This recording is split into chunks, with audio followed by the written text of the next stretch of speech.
Good afternoon to all the participants. ഒരുപാട് പരിചയമുള്ള ആൾക്കാരെ മുഖങ്ങൾ കാണാൻ കഴിഞ്ഞു. പിന്നെ നമ്മുടെ ഇന്നത്തെ വിഷയം എന്ന് പറഞ്ഞത് നമുക്ക് വളരെ പരിചിതമായ നമ്മുടെ തന്നെ ഒരു വെൽവിഷറാണ്. നമ്മുടെ ഗ്രൂപ്പുകളിലെ എല്ലാവരെയും വളരെ സജീവമായ അനലിറ്റിക്സിനെ കുറിച്ച് സംസാരിക്കുന്ന ഒരു വ്യക്തിയാണ്. അപ്പോ അദ്ദേഹം ഇതിനു മുന്നേ നമ്മുടെ ഇതുപോലത്തെ ഒരു പ്രോഗ്രാമിൽ പങ്കെടുത്തിട്ടുണ്ട്. ഇന്നിപ്പോ രണ്ടാമത്തെ തവണയാണ് അദ്ദേഹം നമ്മളായിട്ട് കൊളാബറേറ്റ് ചെയ്തിട്ട് ഇങ്ങനെ ഒരു ക്ലാസ് കൊണ്ടുവരാൻ സാധിച്ചത്. Thank you first of all Anoop for the acceptance of the warm invitation and for joining us for delivering the class. കാരണം ഇന്നത്തെ ഒരു സബ്ജക്ട് എന്ന് വെച്ചാൽ പ്രത്യേകിച്ച് 2025 2024 മുതൽ തന്നെ ലോകത്തുള്ള എല്ലാ ഡിജിറ്റൽ മാർക്കറ്റേഴ്സും പറയുന്ന ഒരു കാര്യമാണ് ഡേറ്റ ട്രാക്കിംഗ് എന്ന് പറയുന്നതിന് വളരെ വലിയ ഇമ്പോർട്ടൻസ് ഉണ്ട്. ഡേറ്റ ട്രാക്കിങ്ങിന്റെ പ്രാധാന്യത്തെ കുറിച്ച് ഇപ്പൊ ഒരു ബേസിക് നോളജ് പറയുകയാണെങ്കിൽ കേരളത്തിലുള്ള ആൾക്കാർ അത്ര സീരിയസ് ആയിട്ട് ആ ഒരു വിഷയത്തിനെ കാഴ്ചപ്പാടോടെ കണ്ടതായിട്ട് എനിക്ക് തോന്നിയിട്ടില്ല ഇതുവരെ. പക്ഷെ സ്ലോലി ഇൻഡസ്ട്രി പുരോഗമിച്ചു കൊണ്ടിരിക്കുന്നുണ്ട്. ഡേറ്റ ട്രാക്കിങ്ങിൽ തന്നെ ഫസ്റ്റ് പാർട്ടി ഡേറ്റ മുതൽ തേർഡ് പാർട്ടി ഡേറ്റ വരെ ഓരോ ആട്രിബ്യൂഷൻ സൈക്കിൾസ്, അതേപോലെ തന്നെ ഡേറ്റ ഓരോ ടച്ച് പോയിന്റുകളിലും ട്രാക്ക് ചെയ്യുന്നതിന്റെ അതിന്റെ പ്രാധാന്യം എന്താന്നുള്ളത് ഓരോ വ്യക്തികളും ഇന്ന് ചെറിയ രൂപത്തിൽ മനസ്സിലാക്കി വരുന്നുണ്ട്. അപ്പോ അനൂപിന്റെ ഇന്നത്തെ ഒരു ക്ലാസ് നിങ്ങളുടെ ഈ ഒരു തോട്ട് പ്രോസസ്സിന് വളരെയധികം ഉപകരിക്കും എന്നുള്ളതാണ് എന്റെ വിശ്വാസം. വളരെയധികം ഈ ഒരു തോട്ട് പ്രോസസ്സിലുള്ള ട്രാക്ഷൻ നിങ്ങൾക്ക് കിട്ടാൻ വേണ്ടി ഇന്നത്തെ 1 മണിക്കൂറത്തെ സംസാരം സഹായിക്കും എന്നുള്ളതാണ് ഞാൻ മനസ്സിലാക്കിയിട്ടുള്ളത്. Welcome Anoop again to the session.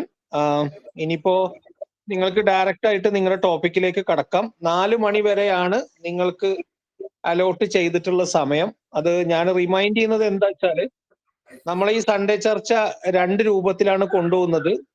First session എന്ന് പറഞ്ഞത് ഒരു എക്സ്പേർട്ട് ലെവൽ ടോക്കാണ്. ആ എക്സ്പേർട്ട് ലെവൽ ടോക്കിന്റെ കൂടെ തന്നെ അതിന്റെ ഡിസ്കഷൻ ഉണ്ടാവും. സെക്കൻഡ് സെഷൻ എന്ന് പറയുന്നത് നിങ്ങൾക്ക് ആർക്കും ഏത് സ്ട്രീമിലുള്ള ക്വസ്റ്റ്യൻസ് നിങ്ങൾക്ക് ചോദിക്കാനുള്ള സൗകര്യമുണ്ട്. സോ ഫസ്റ്റ് ഓഫ് ഓൾ അതാണ് എനിക്ക് പറയാനുള്ള ഒരു പോയിന്റ്. അനൂപ് അതൊന്ന് ഓർത്ത് വെക്കുക. ആൻഡ് പിന്നെ thank you for all the coordinators who are from the 3 groups: digital bytes, digital hub, marketing hub, she leads. 3 ഗ്രൂപ്പിലെയും എല്ലാ കോർഡിനേറ്റേഴ്സിനെയും ഒന്നുകൂടി ഞാൻ സ്വാഗതം ചെയ്യുന്നു. Thank you. ഇനി അനൂപിന് ക്ലാസ്സിലേക്ക് കടക്കാം. Thank you, sir. Thank you for the kind words. Hello, everyone. Thank you for joining today. So, Abhinav, എൻ്റെ സ്ക്രീൻ വിസിബിൾ അല്ലേ? അതെ, വിസിബിൾ ആണ്, കാണാം. ഓക്കെ. സോ 2025 എല്ലാവർക്കും നല്ലൊരു വർഷമാകട്ടെ എന്ന് ഞാൻ ആദ്യമേ ആശംസിക്കുന്നു. സോ ഞാനും ഒരുപാട് പേഴ്സണൽ ഗോൾസ് എല്ലാം വെച്ചിട്ടുള്ള വർഷമാണ് ആക്ച്വലി 2025. സോ ഞാനും അതിന് വേണ്ടിയിട്ട് വർക്ക് ചെയ്തുകൊണ്ടിരിക്കുകയാണ്. സോ എല്ലാവർക്കും നല്ലൊരു വർഷം ഉണ്ടാവുമെന്ന് ആശംസിക്കുന്നു. നമ്മളിന്ന് പിക്ക് ചെയ്തിട്ടുള്ള ടോപ്പിക്ക് ആക്ച്വലി ഇന്ന് ഏറ്റവും ഹോട്ടസ്റ്റ് ആയിട്ടുള്ള ഒരു ടോപ്പിക്കാണ്. കാരണം സർവർ സൈഡ് ടാഗിങ് ഇന്നൊരു കമ്പനിയുടെ ഏറ്റവും ഇമ്പോർട്ടൻറ്റ് പാർട്ടായിട്ട് മാറിക്കൊണ്ടിരിക്കുകയാണ്, especially in the case of digital marketing. So നമ്മളിന്ന് മെയിനായിട്ട് ഡിസ്കസ് ചെയ്യുന്നത് സർവർ സൈഡ് ടാഗിങ്ങിനകത്ത് വൈ, അതുപോലെ ഹൗ, അതുപോലെ വാട്ട്. എന്തിനാണ് സർവർ സൈഡ് ടാഗ് മാനേജർ, അതെങ്ങനെയാണ്, അതുപോലെ എന്താണ് അതുകൊണ്ട് നമുക്ക് ഉണ്ടാകുന്ന അഡ്വാൻറ്റേജ്. സോ ഈ ഒരു 3 സൈഡിലുള്ള ഒരു തിയറി ബേസ്ഡ് ക്ലാസ്സാണ് നമ്മൾ ഇന്ന് പ്ലാൻ ചെയ്യുന്നത്. ഞാൻ ആക്ച്വലി ഒരു ഇൻഡെപ്തായിട്ട് എങ്ങനെ സെറ്റപ്പ് ചെയ്യാനുള്ള കാര്യങ്ങൾ ഇന്നത്തെ ഈ ഒരു സെഷൻ ഡിസ്കസ് ചെയ്യുന്നില്ല. പക്ഷെ നിങ്ങൾ ജസ്റ്റ് ഒരു സർവർ സൈഡ് ടാഗ് മാനേജറെ കുറിച്ചിട്ട് ഓക്കെ ഭയങ്കര ഹോട്ടസ്റ്റ് ടോപ്പിക്കാണ്, നമ്മളിത് ഇംപ്ലിമെൻറ്റ് ചെയ്ത് കഴിഞ്ഞാൽ ക്യാമ്പയിൻ്റെ പെർഫോമൻസ് ഇമ്പ്രൂവ് ആവും, ഈ ഒരു കാര്യങ്ങളെല്ലാം ഇന്ന് ഒരുപാട് പല സൈഡിലും നിങ്ങൾക്ക് ഇൻഫർമേഷൻ കിട്ടുന്നുണ്ട്. പക്ഷെ അതല്ല ആക്ച്വലി സർവർ സൈഡ് ടാഗിങ് കൊണ്ട് ഉദ്ദേശിക്കുന്നത്. സർവർ സൈഡ് ടാഗിങ്ങിൻ്റെ ഒരു അഡ്വാൻറ്റേജ് മാത്രമാണ് ആക്ച്വലി ഈ പറഞ്ഞ ക്യാമ്പയിന് വരുന്ന ഇമ്പ്രൂവ്മെൻറ്റ്സ്. അതല്ലാതെ സർവർ സൈഡ് ടാഗിങ്ങിന് അത് ഇന്ന് ആക്ച്വലി ഡെവലപ്പ് ചെയ്ത് വരാനുള്ള റീസൺ തന്നെ മറ്റു പലതാണ്. സോ അങ്ങനെയുള്ള കാര്യങ്ങൾ നമ്മൾ ഇന്നത്തെ വീട്ടിൽ പ്രധാനമായിട്ട് ഡിസ്കസ് ചെയ്യുന്നത്. സോ നമുക്ക് let's start with why.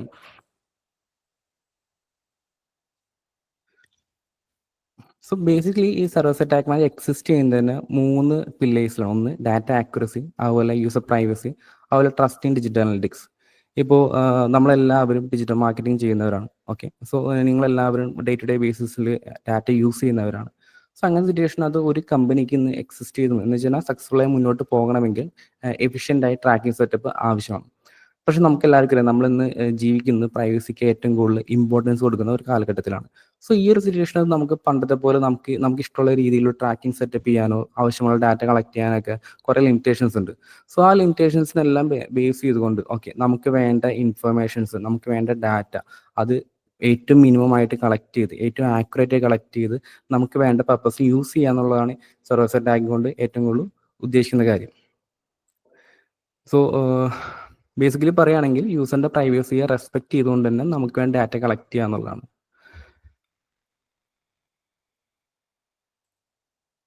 So നമുക്ക് എല്ലാവർക്കും അറിയാം ഇപ്പോൾ ലോകത്തിന്റെ ഓരോ സിറ്റുവേഷൻ ഓരോ കോണിലും തന്നെ ഡാറ്റ ലോസ് തന്നെ വന്നുകൊണ്ടേയിരിക്കുകയാണ്. ഇപ്പോൾ നമുക്ക് GDPR തുടങ്ങി CCPA പോലെ അങ്ങനെ ഒരുപാട് ഡാറ്റ ലോസ് വന്നുകൊണ്ടിരിക്കും. ഇപ്പോൾ ഏറ്റവും ലേറ്റസ്റ്റ് ആയിട്ട് ഇന്ത്യയിൽ ഇംപ്ലിമെന്റ് ചെയ്യാൻ DPDP digital personal data protection act.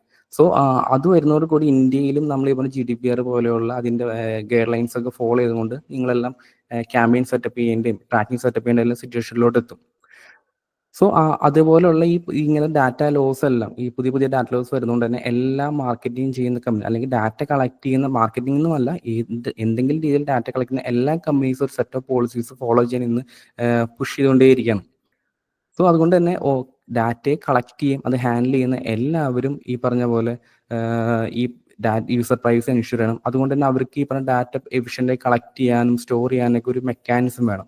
So അതുകൊണ്ട് തന്നെ സർവർ സൈഡ് ടാഗ് മാനേജർ ഇതിനെല്ലാം കേപ്പബിൾ ആയിട്ടുള്ള സൊല്യൂഷൻ ആയതുകൊണ്ട് തന്നെ അതിൻ്റെ അഡാപ്റ്റേഷൻ കൂടിക്കൊണ്ടിരിക്കുകയാണ്. സോ സർവർ സൈഡ് ടാഗ് മാനേജറിന്റെ ഏറ്റവും വലിയ അഡ്വാൻറ്റേജ് എന്ന് വെച്ചാൽ നമ്മൾ ട്രഡീഷണൽ ട്രാക്കിംഗ് സെറ്റപ്പ് ആയിട്ട് നോക്കുകയാണെങ്കിൽ പണ്ട് നമ്മൾ ചെയ്യാന്ന് വെച്ചാൽ നേരെ നമ്മുടെ ബ്രൗസറിനകത്ത് ഗൂഗിൾ അനലിറ്റിക്സ് നമ്മളിപ്പോൾ നേരിട്ട് നമ്മൾ എന്താ പറയുക ഗൂഗിൾ ടാഗ് മാനേജറോ അല്ലെങ്കിൽ നേരിട്ടോ ഗൂഗിൾ അനലിറ്റിക്സ് സ്ക്രിപ്റ്റ് കൊണ്ട് നമ്മുടെ വെബ്സൈറ്റിൽ കൊണ്ട് ആഡ് ചെയ്യും. അപ്പോൾ എന്താ സംഭവിക്കുന്നത്, നേരിട്ടായിരിക്കും നമ്മുടെ വെബ്സൈറ്റ് ഒരു യൂസർ അവരുടെ ബ്രൗസറിൽ ഓപ്പൺ ചെയ്യുമ്പോൾ ആ ബ്രൗസറിൽ നേരിട്ടായിരിക്കും ഗൂഗിൾ അനലിറ്റിക്സിലേക്ക് ഡാറ്റ പോകുന്നത്.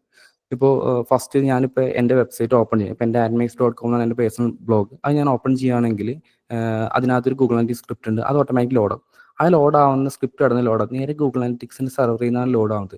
ആ സ്ക്രിപ്റ്റിനകത്ത് എനിക്ക് എന്തെങ്കിലും കൺട്രോൾ ഉണ്ടോ, അതിൽ അവർ എന്തൊക്കെയാണ് ട്രാക്ക് ചെയ്യണമെന്നോ എന്തൊക്കെ ഇൻഫർമേഷനാണ് അവർ ഗൂഗിൾ അനലിറ്റിക്സ് സെർവറിലേക്ക് കൊണ്ടുപോകുന്നത് എനിക്ക് യാതൊരു കൺട്രോളും ഇല്ല.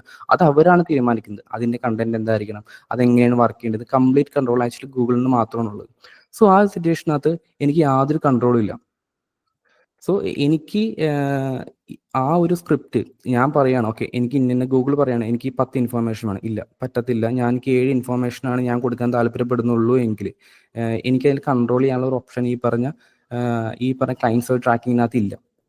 സോ ആ ഒരു സിറ്റുവേഷനകത്ത് ഈ പറഞ്ഞ റിസ്ക് കാര്യങ്ങളെല്ലാം കുറയ്ക്കാൻ വേണ്ടിയിട്ടാണ് നമ്മൾ ഈ സർവർ സൈഡ് ടാഗ് മാനേജർ എന്ന സൊല്യൂഷൻ കൂടുതൽ ഇമ്പോർട്ടൻസ് വരുന്നത്.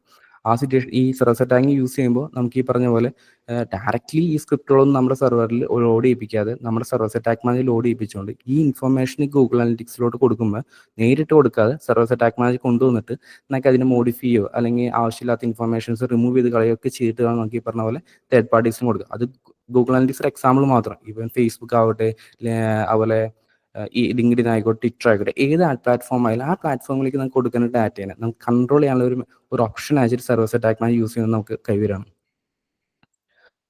സോ നമ്മളിപ്പോൾ വൈ എന്ന് ഡിസ്കസ് ചെയ്തു. ഇനി ഹൗ എങ്ങനെയാണ് actually server side tag manager ഇതൊക്കെല്ലാം ചെയ്യണമെന്നൊക്കെ നോക്കാം.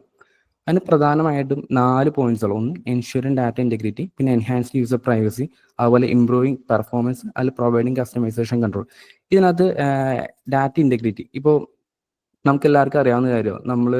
നമുക്കിപ്പോൾ യൂട്യൂബിനകത്ത് ആഡ്സ് കാണണമെങ്കിൽ നമുക്ക് എന്താ ഒരു ക്രോമിന്റെ എക്സ്റ്റൻഷൻ ഇൻസ്റ്റാൾ ചെയ്യും, ഗോസ്റ്റിയോ അല്ലെങ്കിൽ ആഡ് ബ്ലോക്കർ എന്തെങ്കിലും എക്സ്റ്റൻഷൻ നമ്മുടെ ബ്രൗസറിൽ ഇൻസ്റ്റാൾ ചെയ്താൽ യൂട്യൂബിൽ നമ്മൾ ഓരോ വീഡിയോ കാണാൻ നേരത്തും ആഡ്സിന് അവൻ എന്ത് ചെയ്യും, റിമൂവ് ചെയ്യും. ആഡ് ലോഡ് ചെയ്യാൻ സമ്മതിക്കത്തില്ല.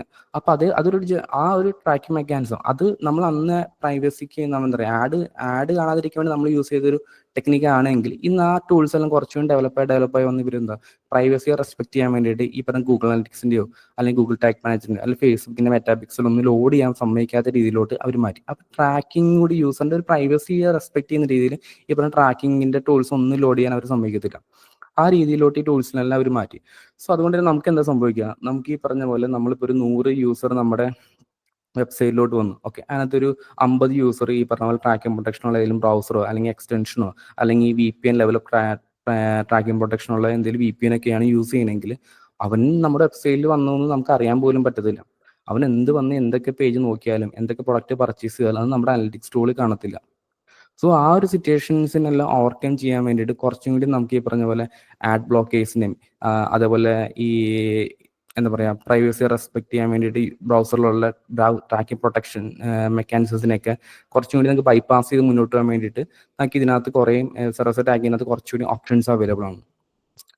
പിന്നെ യൂസർ പ്രൈവസി, നമ്മൾ ഇന്ന് നമ്മളെല്ലാവരും യൂസർ പ്രൈവസി കുറച്ചും കൂടി എക്സ്പെക്ട് ചെയ്യുന്നവരാണ്. ഇപ്പോൾ നമ്മളിപ്പോൾ ഏതൊരു ആപ്പ് ഇൻസ്റ്റാൾ ചെയ്യാൻ നേരത്താണെങ്കിൽ പോലും നമ്മൾ പണ്ടൊക്കെ ജസ്റ്റ് എസ് അടിച്ച് വിടുകയാണെങ്കിൽ ഇന്ന് നമ്മളല്ല, നമ്മൾ എന്തൊക്കെ പെർമിഷൻ ആണ് അവന് കൊടുക്കണേന്ന് നമ്മൾ ഇന്ന് കൺസിഡർ ആണ്. കാരണം ക്യാമറയുടെ ആക്സസ് ഒരു ആപ്ലിക്കേഷൻ കൊടുക്കുന്നുണ്ടോ, അങ്ങനെയുള്ള കാര്യങ്ങളൊക്കെ നമ്മൾ നോക്കും. ഇപ്പം ഞാൻ തന്നെ ഇടയ്ക്ക് എൻ്റെ ഫോൺ എടുത്തിട്ട് ഞാൻ നോക്കും, ഓക്കെ ഏതൊക്കെ ആപ്ലിക്കേഷന് ക്യാമറ ആക്സസ് ഉണ്ട്. ഞാൻ ചിന്തിക്കും ചില ആപ്ലിക്കേഷൻ ഒരു ക്യാമറയുടെ ഒരു ആക്സസിൻ്റെ ആവശ്യമില്ല, എന്നാലും അവന് ക്യാമറ ആക്സസ് ചോദിക്കണം. അപ്പോൾ അവൻ എന്തിനാണ് ആക്സസ് ഞാൻ തിങ്ക് ചെയ്യാറുണ്ട്. അപ്പോൾ ആ രീതിയിൽ ഞാനിന്ന് പ്രൈവസിയെ കുറിച്ച് കുറച്ച് കൺസേൺ ആണ്. അതുപോലെ എല്ലാവർക്കും ഈ പറഞ്ഞ കൺസേൺസ് ഉണ്ട്. അതുകൊണ്ട് തന്നെ യൂസർ പ്രൈവസിയെ റെസ്പെക്ട് ചെയ്തുകൊണ്ട് മാത്രമേ നമുക്ക് ഇന്നൊരു ഡാറ്റ കളക്ഷൻ പോസിബിൾ ആവുള്ളൂ. സോ അതുകൊണ്ട് തന്നെ ഈ യൂസർ പ്രൈവസി റെസ്പെക്ട് ചെയ്തുകൊണ്ട് ഒരു കൺട്രോൾഡ് സെറ്റപ്പിനകത്ത് നമുക്ക് ട്രാക്കിംഗ് സെറ്റപ്പ് ചെയ്യാൻ വേണ്ടിയിട്ട് നമുക്ക് സെർവർ സൈഡ് ടാഗിങ് യൂസ് ചെയ്യാൻ പറ്റും. പിന്നെ നമ്മൾ സെർവർ സൈഡ് ടാഗിൻ്റെ ഒരു മറ്റൊരു അഡ്വാൻറ്റേജ് എന്ന് വെച്ചാൽ നമ്മൾ കൂടുതൽ പ്രോസസ്സിങ് കാര്യങ്ങളെല്ലാം നമ്മൾ സെർവർ സൈഡ് ടാഗ് മാനേജറിനുള്ളിലേക്ക് ചെയ്യാം. സെർവർ സൈഡ് ടാഗ് മാനേജർ ഇപ്പോൾ ഞാൻ എക്സാമ്പിൾ പറയുകയാണെങ്കിൽ ഇപ്പോൾ എൻ്റെ ഒരു വെബ്സൈറ്റ് anmix.com ആണെങ്കിൽ ഞാൻ server side tag manager host ചെയ്യുക വേറെ സെർവറിലായിരിക്കും. ഓക്കെ, anmix.com എന്ന് പറഞ്ഞ വെബ്സൈറ്റ് ഹോസ്റ്റ് ചെയ്യുന്ന സെർവറിലായിരിക്കത്തില്ല, ഒരു വേറെ സെർവറിൽ കൊണ്ട് ഹോസ്റ്റ് ചെയ്യും. അതിപ്പോൾ ജസ്റ്റ് ഒരു ഇപ്പോൾ ഒരു ഗൂഗിൾ ക്ലൗഡിലാണെന്ന് വിചാരിച്ചു, അത് ഞാൻ ഹോസ്റ്റ് ചെയ്യപ്പോഴും ഒരു SSTN.anmix.com അല്ലെങ്കിൽ tagin.anmix.com സബ് ഡൊമൈനിൽ കൊണ്ടായിരിക്കും ഹോസ്റ്റ് ചെയ്യുക. ഈ സബ് ഡൊമൈനിൽ കൊണ്ട് ഹോസ്റ്റ് ചെയ്ത് ഞാൻ എന്ത് ചെയ്യുന്നത്, ഇപ്പോൾ നമുക്ക് പലപ്പോഴും നമ്മൾ അഡ്വാൻസ്ഡ് ട്രാക്കിംഗ് സെറ്റപ്പ് ഒക്കെ ചെയ്യാൻ നേരത്ത് ഒരുപാട് വേരിയബിൾസും അല്ലെങ്കിൽ ഒരുപാട് കസ്റ്റം സ്ക്രിപ്റ്റിംഗ് എല്ലാം നമ്മൾ നോർമലി ഗൂഗിൾ ടാഗ് മാനേജറിൽ എഴുതും. അപ്പോൾ ഈ എന്തൊക്കെ നമ്മൾ വെബ് കണ്ടെയ്നർ ഗൂഗിളിന്റെ വെബ് കണ്ടെയ്നർ ലോഡ് ചെയ്യുന്നു, എഴുതി കൊടുക്കുന്നു, അതെല്ലാം വെബ്സൈറ്റ് ലോഡ് ചെയ്യുമ്പോൾ ആ സ്ക്രിപ്റ്റിന് ലോഡ്. അപ്പോൾ ആ ഗൂഗിൾ ടാഗ് മാനേജർ സ്ക്രിപ്റ്റിന്റെ സൈസ് കൂടുന്തോറും അത് വർക്ക് ചെയ്യാൻ കൂടുതൽ റിസോഴ്സസ്, ബ്രൗസറിന്റെ റിസോഴ്സസ് അവന് യൂസ് ചെയ്യാൻ തുടങ്ങും. അപ്പൊ എന്തായിരിക്കും, വെബ്സൈറ്റിന്റെ പെർഫോമൻസ് ഇഷ്യൂ വരും, അതുപോലെ എന്താ പറയാ സെക്യൂരിറ്റി ഇഷ്യൂസ് വരും, അങ്ങനെ പല റീസൺസ് ഉണ്ട് ഇതിനകത്ത്. അപ്പൊ അങ്ങനെ വരാൻ നേരത്ത് server side tag manager use ചെയ്യുമ്പോൾ നോക്കിയാൽ കോംപ്ലക്സ് ആയിട്ടുള്ള ഈ പറഞ്ഞ പ്രോസസ്സിങ് കാര്യങ്ങളെല്ലാം നമുക്ക് സെർവർ സൈഡ് ടാഗ് മാനേജറിന്റെ ഉള്ളിലോട്ട് മാറ്റാം. Just web container information collect ചെയ്ത് അയക്കാൻ മാത്രം, ബാക്കി പ്രോസസ്സിങ്ങും മോഡിഫിക്കേഷനും ഡാറ്റ സെൻഡ് ചെയ്യണയും അങ്ങനെയുള്ള കാര്യങ്ങളെല്ലാം നമുക്ക് സെർവർ സൈഡ് ടാഗ് മാനേജറിലേക്ക് മാറ്റും. അപ്പൊ എന്താ സംഭവിക്കുക, നമ്മുടെ ക്ലയന്റ് സൈഡ് വെബ്സൈറ്റിന്റെ സൈഡിലെ സ്ക്രിപ്റ്റിന്റെ ലോഡ് കുറയുമ്പോൾ എന്ത് ചെയ്യും, കൂടുതൽ ഫാസ്റ്റ് ആയിട്ട് ലോഡ് ചെയ്യും, നമുക്ക് വേറെ ഇഷ്യൂസും കാര്യങ്ങളൊന്നും ഇല്ലാതെ നമുക്ക് പറ്റും. അങ്ങനെ കുറെ അഡ്വാൻറ്റേജസും കൂടി സെർവർ സൈഡ് ടാഗ് മാനേജർ ഉണ്ട്. പിന്നെ ഞാൻ നേരത്തെ പറഞ്ഞിരുന്നു, നമുക്കിപ്പോൾ ഒരു ഗൂഗിൾ അനലിറ്റിക്സ് ഒരു 10 ഇൻഫർമേഷനാണ് അയക്കാൻ പറയണമെങ്കിൽ നമുക്ക് 7 കൊടുക്കാൻ മാത്രമേ നമുക്ക് പറ്റത്തുള്ളൂ. ബാക്കി 3 ഭയങ്കരമായിട്ട് യൂസർ പ്രൈവസിയെ റെസ്പെക്ട് ചെയ്ത സാധനങ്ങൾ, അത് നമുക്ക് ഒരിക്കലും കൊടുക്കാൻ പറ്റത്തില്ല നമ്മുടെ കമ്പനി പോളിസി അനുസരിച്ച്. അങ്ങനെ സിറ്റുവേഷനിൽ നമുക്ക് ഈ പറഞ്ഞ 3 കൊടുക്കണ്ട എന്ന് നമ്മൾ തീരുമാനിക്കുകയാണെങ്കിൽ ആ 3 കൊടുക്കാതിരിക്കാനുള്ള സെറ്റപ്പ് ചെയ്യാനുള്ള കേപ്പബിലിറ്റി സെർവർ സൈഡ് ടാഗ് മാനേജറിനുണ്ട്. സോ നമുക്ക് ഈ പറഞ്ഞ പോലെ കസ്റ്റമൈസേഷൻ, അതുപോലെ കൺട്രോൾ, കംപ്ലീറ്റ് ഡാറ്റ, എന്തൊക്കെ ഡാറ്റ ഈ പറഞ്ഞ തേർഡ് പാർട്ടി സെർവറിലോട്ട് പോകുന്നു, ഈ കാര്യങ്ങളെല്ലാം കൺട്രോൾ ചെയ്യാനുള്ള option server side tag manager നമുക്ക് ഇന്ന് അവൈലബിൾ ആണ്. മെയിനായിട്ട് എങ്ങനെ ഇതൊക്കെ നമ്മൾ ഈ പറഞ്ഞ വൈ എന്നുള്ള ആൻസർ എങ്ങനെയാണ് ചെയ്യുന്നത് വെച്ചാൽ ഈ പറഞ്ഞ കാര്യങ്ങളാണ്: എൻഷുറിംഗ് ഡാറ്റ ഇന്റഗ്രിറ്റി, അതുപോലെ എൻഹാൻസ് യൂസർ പ്രൈവസി, അതുപോലെ improving performance, providing customization control. So ഈ ഒരു 4 പില്ലേഴ്സ് വെച്ചിട്ടാണ് അവൻ വൈ എന്ന ക്വസ്റ്റ്യൻ ആൻസർ ചെയ്യുന്നത്.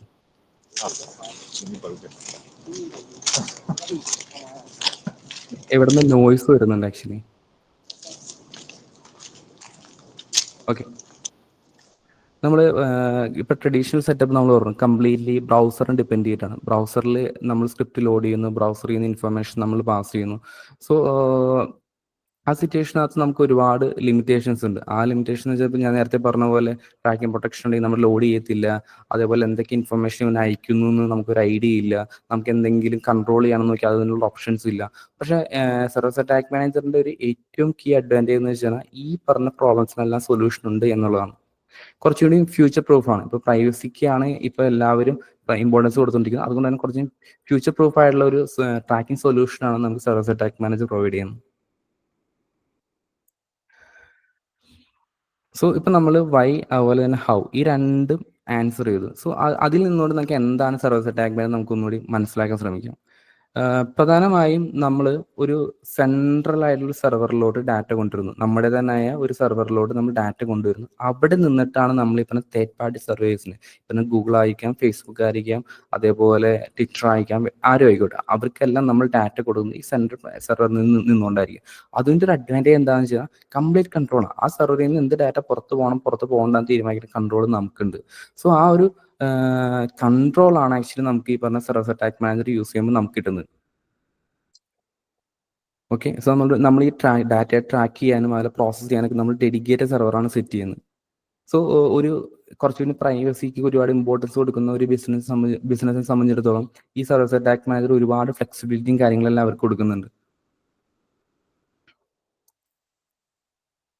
യാ, സോ നമ്മളിപ്പോൾ സർവർ സൈഡ് ടാഗ് മാനേജർ, ഇപ്പോൾ ഒരു സെർവർ ടു സെർവർ കമ്മ്യൂണിക്കേഷൻ ആണ് ഒരു സർവർ സൈഡ് ടാഗ് മാനേജർ എപ്പോഴും നടക്കുന്നത്. അപ്പോൾ അതിനകത്ത് നിങ്ങൾക്ക് പലപ്പോഴും പല രീതിയിലുള്ള സർവർ സൈഡ് ടാഗ് മാനേജർ പ്രധാനപ്പെട്ട 2 ടൈപ്സ് ആണുള്ളൂ. ഒന്ന് pure server side tagging. Pure server side tagging എന്ന് പറയുമ്പോൾ നേരിട്ട് നമ്മൾ വെബ് സെർവർ ചെയ്യുന്നതായിരിക്കും ഈ ഇൻഫർമേഷൻസ് എല്ലാം ഗൂഗിൾ ഈ സർവർ സൈഡ് ടാഗ് മാനേജറിലോട്ട് പോയിട്ട് ഗൂഗിൾ അനലിറ്റിക്സിലേക്ക് വന്നു. ഇപ്പം നോർമലി നമ്മൾ ബ്രൗസർ ചെയ്യുന്നതായിരിക്കും ഇൻഫർമേഷൻ സർവർ അറ്റാക്ക് മാനിലേക്ക് പോകുന്നത്. അതല്ല, നിങ്ങളുടെ വെബ് സെർവർ ഹോസ്റ്റ് ചെയ്യുന്ന സെർവർ ചെയ്യുന്ന തന്നെ സർവർ അറ്റാക്ക് മാനിലേക്ക് ഇൻഫർമേഷൻ കൊടുക്കുന്നു. അവിടുന്ന് ഈ പറഞ്ഞ തേർഡ് പാർട്ടി പ്ലാറ്റ്ഫോംസിലേക്ക് കൊടുക്കും.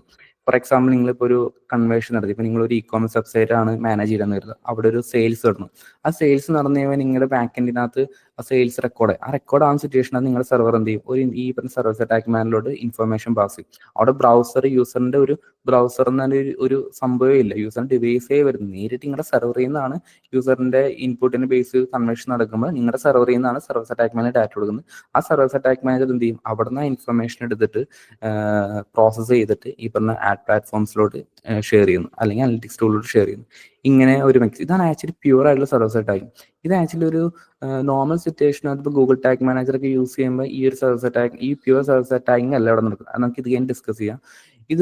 ഈ ഒരു കേസ് എന്ന് പറയുന്നത്, നിങ്ങളിപ്പോൾ ഒരു വേഡ്പ്രസ്സിനകത്ത് ഒരു പ്ലഗിന് യൂസ് ചെയ്യാണ്. ഓക്കെ, ഇപ്പൊ ക്യാപ്പിയുടെ ഒക്കെ പ്ലഗിൻ ഉണ്ട് വേഡ്പ്രസ്സിനകത്ത്. അവിടെ നിങ്ങൾ യൂസ് ചെയ്തൊരു ക്യാപ്പി സെറ്റപ്പ് ചെയ്യുകയാണെങ്കിൽ അവിടെ നടക്കുന്നത് പ്യൂർ സർവീസ് അറ്റാക്കിംഗ്. അവിടെ നിങ്ങൾ നേരിട്ട് സെർവറിൽ നിന്നാണ് ആക്ച്വലി ഈ പറഞ്ഞ പോലെ ഫേസ്ബുക്കിന്റെ API-യിലോട്ട് ഡാറ്റ പോകുന്നത്. അവിടെ ഒരിക്കലും യൂസറിന്റെ ഡിവൈസ് വരുന്നില്ല, യൂസറിന്റെ ബ്രൗസർ വരുന്നില്ല. നേരിട്ട് നിങ്ങളുടെ സെർവറും ഫേസ്ബുക്കിന്റെ സെർവറും തമ്മിൽ കമ്മ്യൂണിക്കേഷനാണ്.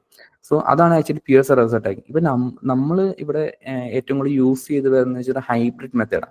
ഹൈബ്രിഡ് മെത്തേഡിൽ എന്താ സംഭവിക്കുക വെച്ചാൽ, യൂസറിന്റെ ബ്രൗസറിൽ നിന്ന് ഇൻഫർമേഷൻ എന്ത് ചെയ്യും, സർവർ സൈഡ് ടാഗ് മാനേജറിലേക്ക് കൊടുക്കും. ആ സർവർ സൈഡ് ടാഗ് മാനേജർ ആയിരിക്കും ആക്ച്വലി ഈ ഇൻഫർമേഷനെ എടുത്ത് തേർഡ് പാർട്ടി പ്ലാറ്റ്ഫോമിലേക്ക് കൊടുക്കുന്നത്. ഓക്കെ, ഇപ്പൊ ഡയറക്റ്റ്ലി നിങ്ങളുടെ വെബ്സൈറ്റിന്റെ സെർവറും സർവർ സൈഡ് ടാഗ് മാനേജർ നമ്മൾ കമ്മ്യൂണിക്കേറ്റ് ചെയ്തില്ല. നിങ്ങളുടെ വെബ് സെർവറും ബ്രൗസറിലോട്ട് ഇൻഫർമേഷൻ ഇടും. ബ്രൗസർ ആയിരിക്കും ആക്ച്വലി ഇൻഫർമേഷൻ എടുത്ത് സർവർ സൈഡ് ടാഗ് മാനേജറിലേക്ക് കൊടുക്കുന്നത്. ആൻഡ് ആ സർവർ സൈഡ് ടാഗ് മാനേജർ എന്തായിരിക്കും, ആ ഇൻഫർമേഷൻ എടുത്തിട്ട് ഈ പറഞ്ഞ തേർഡ് പാർട്ടി ടൂൾസിലോട്ടോ അല്ലെങ്കിൽ അനലിറ്റിക്സ് പ്ലാറ്റ്ഫോമിലോട്ടോ എല്ലാം കൊടുക്കുന്നത്. അങ്ങനെ ആയിരിക്കും വരാം. സോ ഏറ്റവും കൂടുതൽ കോമൺ ആയിട്ട് കണ്ടുവരുന്ന ഒരു ടാഗിങ് സെറ്റപ്പ് ഈ ഹൈബ്രിഡ് മെത്തേഡാണ്. ഗൂഗിളിന്റെ സർവർ സൈഡ് ടാഗ് മാനേജർ, അതുപോലെ ഇപ്പോൾ ടെലിയം, ഇവരെല്ലാം യൂസ് ചെയ്യുന്ന ആക്ച്വലി ഈ ഒരു മെത്തേഡാണ്.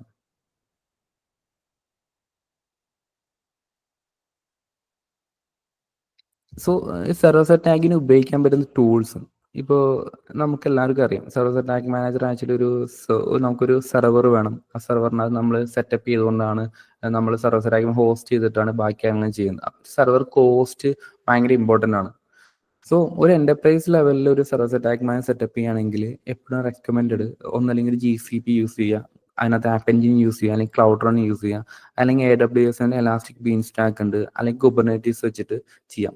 ഇപ്പോൾ ഈ ഒരു 3 മെത്തേഡ്, ഇപ്പോൾ എന്റർപ്രൈസ് ലെവലിലെ സെറ്റപ്പിനകത്ത് നമുക്ക് എങ്ങനെ പോയാലും $120 പെർ മന്ത് കോസ്റ്റ് വരുന്നുണ്ട്. സർവർ സൈഡ് ടാഗ് മാനേജർ നമുക്ക് അപ്പാക്കി നിർത്തണമെങ്കിൽ മിനിമം ഒരു $120 എങ്കിലും നമുക്ക് കോസ്റ്റ് വരും, അവരുടെ ഒരു സ്പെസിഫിക്കേഷൻ അനുസരിച്ച്. ഓക്കെ, സോ അതുകൊണ്ട് തന്നെ ഒരു സ്മോൾ ടു മീഡിയം ബിസിനസ്സിന് ഇതൊന്നും അഫോർഡബിൾ ആയതുള്ളൂ. $120 സർവർ സൈഡ് ടാഗ് മാനേജർ മാത്രം ഹോസ്റ്റ് ചെയ്യാന്ന് പറയുമ്പോൾ ഒരിക്കലും ഒരു അഫോർഡബിൾ ആയിട്ട് വരത്തില്ല. അപ്പൊ ആ ഒരു സിറ്റുവേഷനകത്ത് കുറച്ചും കൂടി നമുക്ക് അഫോർഡബിൾ ആയിട്ടുള്ള ഒരു സൊല്യൂഷൻ വേണം. അപ്പോൾ ഒരു 3 to 4 years ആയ സർവർ സൈഡ് ടാഗ് മാനേജർ വന്ന്, അപ്പൊ അന്നൊക്കെ ആക്ച്വലി യൂസ് ചെയ്തുകൊണ്ടിരുന്നത് കംപ്ലീറ്റ്ലി GCP അല്ലെങ്കിൽ AWS ഒക്കെ യൂസ് ചെയ്തിട്ടാണ് SSTM ഹോസ്റ്റ് ചെയ്തുകൊണ്ടിരുന്നത്.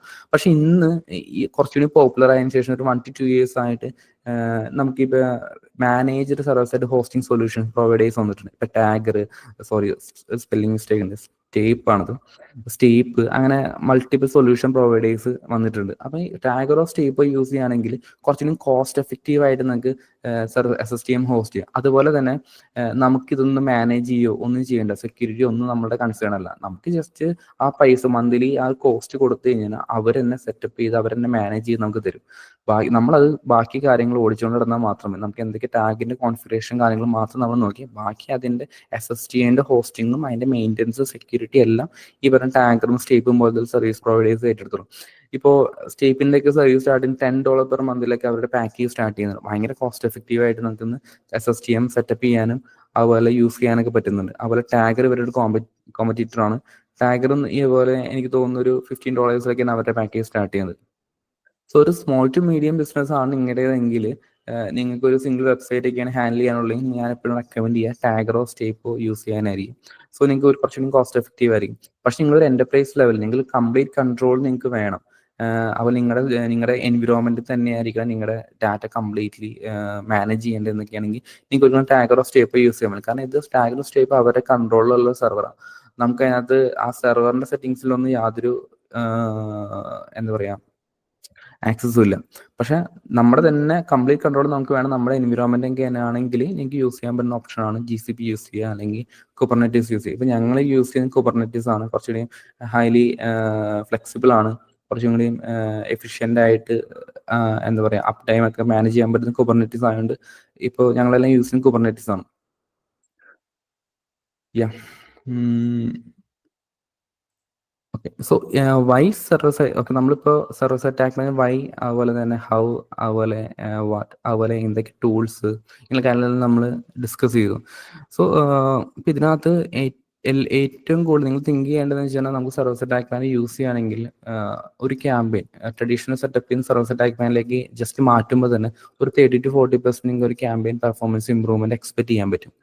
സോ അതാണ് ആക്ച്വലി ഇന്ന് എല്ലാവരെയും ഫോക്കസ് ചെയ്യുന്ന, എല്ലാവരെയും ഇതിലേക്ക് മാറാനായിട്ട് പുഷ് ചെയ്യുന്ന ഒരു ഫാക്ടർ. പക്ഷെ അതിനേക്കാൾ ഉപരി സർവീസ് അറ്റാക്കിംഗ് എന്ന് ഉദ്ദേശിക്കുന്നത് ഡാറ്റയുടെ യൂസർ പ്രൈവസി അല്ല ആക്യുറസി, അതുപോലെ എൻറിച്ച്മെന്റ്, അങ്ങനെ പല കാര്യങ്ങൾ ഇതിന് പുറകിലുണ്ട്. സോ ജസ്റ്റ് ഒരു ക്യാമ്പയിൻ പെർഫോമൻസിന് വേണ്ടിയിട്ട് സർവീസ് അറ്റാക്കിങ്ങിന് പുറകെ പോവാതെ നിങ്ങൾ ഈ പറഞ്ഞ പോലെ യൂസറിന്റെ പ്രൈവസി എല്ലാം അഡ്രസ് ചെയ്യുന്ന രീതിയിലുള്ള സൊല്യൂഷനാണ് ഇതെന്ന് കണ്ടിട്ട് നിങ്ങൾ സർവീസ് അറ്റാക്ക് മാനേജറിന്റെ പുറകെ പോകണം. കാരണം സർവീസ് അറ്റാക്ക് മാനേജറിന് എപ്പോഴും ഒരു കോസ്റ്റ് ഉണ്ട്. ആ കോസ്റ്റ് എന്ന് പറയുന്നത് ആക്ച്വലി ക്യാമ്പയിൻ അത് ഹോസ്റ്റ് ചെയ്യാനുള്ള മാത്രമല്ല, നിങ്ങളുടെ ബിസിനസിന്റെ റെപ്യൂട്ടേഷനെ പ്രൊട്ടക്ട് ചെയ്യാനുള്ള ഒരു കോസ്റ്റും കൂടിയാണത്. ഇപ്പോൾ ഒരു സർവീസ് അറ്റാക്ക് മാനേജർ ഒരു ടെക്നോളജി യൂസ് ചെയ്യാതെ ജസ്റ്റ് നിങ്ങൾ ബേസിക് സെറ്റപ്പ് അനുസരിച്ച് ഡാറ്റ അയച്ചുകൊണ്ടിരുന്നതിനാൽ എന്തെങ്കിലും ഒരു പ്രൈവസി വയലേഷൻ ആരെങ്കിലും നോട്ട് ചെയ്ത് കഴിഞ്ഞാൽ നിങ്ങളൊരു ഹെവി ഫൈന് വേണ്ടി കൊടുക്കേണ്ടി വരും. സോ ആ ഒരു സിറ്റുവേഷൻസിനകത്ത് നിങ്ങൾ ജസ്റ്റ് ഫൈൻ മാത്രമല്ല അവിടെ സംഭവിക്കുക ആക്ച്വലി നമ്മുടെ ബിസിനസിന്റെ റെപ്യൂട്ടേഷൻ വേണ്ടിയാണ് പോകുന്നത്. സോ നിങ്ങൾ ഇന്ന് ഈ കൊടുക്കുന്ന എമൗണ്ട് ജസ്റ്റ് ഒരു ക്യാമ്പയിൻ പെർഫോമൻസിന് വേണ്ടി മാത്രമല്ല, നിങ്ങളുടെ ബിസിനസിന്റെ റെപ്യൂട്ടേഷൻ പ്രൊട്ടക്ട് ചെയ്യാനും ഡാറ്റ പോളിസി എൻഷുർ നിങ്ങൾ ഡിജിറ്റൽ മാർക്കറ്റിനകത്ത് അതെല്ലാം എൻഷുർ ചെയ്യുന്നുണ്ട്, കൺഫേം ചെയ്യാനൊക്കെ ഉള്ള ഒരു ടൂളായിട്ട് സർവീസ് അറ്റാക്ക് മാനെ കണ്ട് ഉപയോഗിക്കാം. യാ സോ എൻ്റെ സെഷൻ ആക്ച്വലി ഒരു ചെറിയ സെഷനാണ് പ്ലാൻ ചെയ്തത്. സർവീസ് അറ്റാക്ക് മാനേജറിൻ്റെ ഒരു ഇമ്പോർട്ടൻസ് കാര്യങ്ങൾ മനസ്സിലാക്കി തരാമെന്ന് മാത്രമേ ഇന്നത്തെ ഫോക്കസ് ചെയ്തത്. സോ ഇതിൻ്റെ റിലേറ്റഡ് ആയിട്ടുള്ള എന്തെങ്കിലും ഡൗട്ട്സോ കാര്യങ്ങളുണ്ടെങ്കിൽ നമുക്കത് കണ്ടിന്യൂ ചെയ്യാം.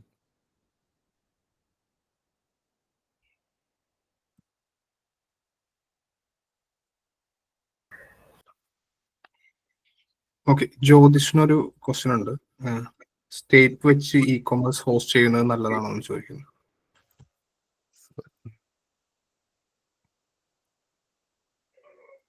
ക്വസ്റ്റ്യൻ എടുത്തോട്ടെടാ,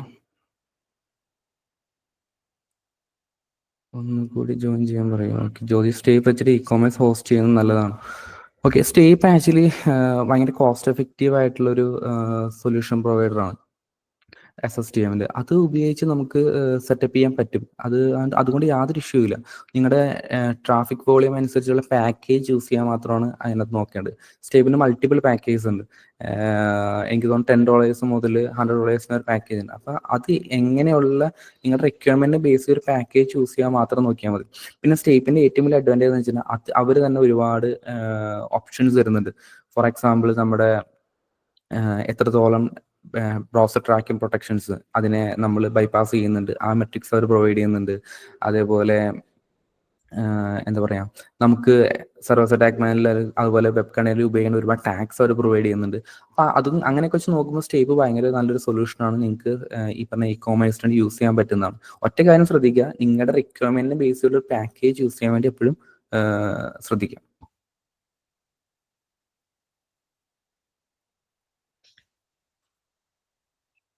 ഞാൻ ആക്ച്വലി സ്റ്റേപ്പിന് വെച്ചിട്ട് SSTM സെറ്റപ്പ് ചെയ്യുന്ന ഒരു വീഡിയോ എൻ്റെ യൂട്യൂബ് ചാനലിൽ പോസ്റ്റ് ചെയ്തിട്ടുണ്ട്.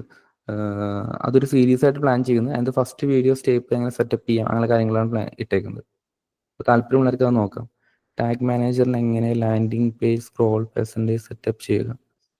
ഓക്കെ, ആക്ച്വലി ടാഗ് മാനേജറിൻ്റെ ഉള്ളിൽ തന്നെ ഒരു ഓപ്ഷൻ ഉണ്ട്. സ്ക്രോൾ ട്രാക്ക് ചെയ്യാനുള്ള ഒരു ഓപ്ഷൻ ട്രിഗറിൽ തന്നെ ഉണ്ട്. നമുക്കത് യൂസേജ് ചെയ്യാവുന്നേ ഉള്ളൂ.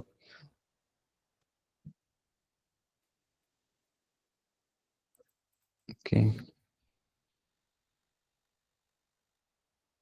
ഇത്ര പെർസെൻറ്റേജ് വന്നു കഴിഞ്ഞാൽ ഇത്ര ടാഗ് ഫയർ ചെയ്യുക, അങ്ങനെ ചെയ്യാൻ കോൺഫിഗർ ചെയ്യാൻ പറ്റും ടാഗ് മാനേജറിൻ്റെ ഉള്ളിൽ തന്നെ.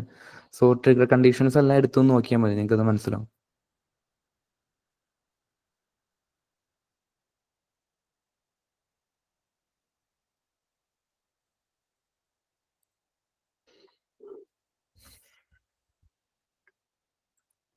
വേറെ ക്വസ്റ്റ്യൻസ് എന്തെങ്കിലും ഉണ്ടോ?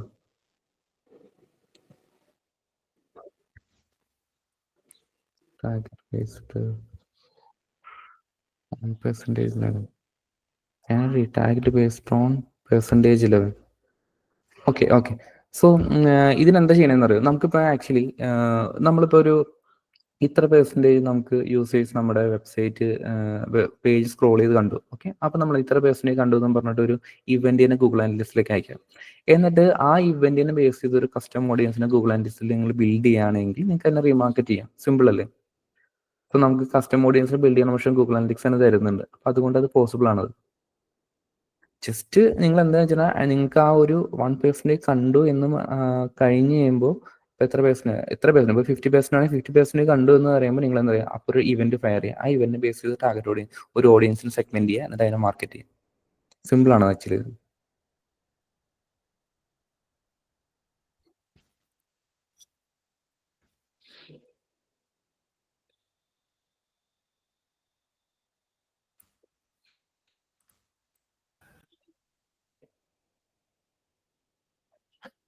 ഓക്കെ, ഇനി ക്വസ്റ്റ്യൻസ് എന്തെങ്കിലും ഉണ്ടോ?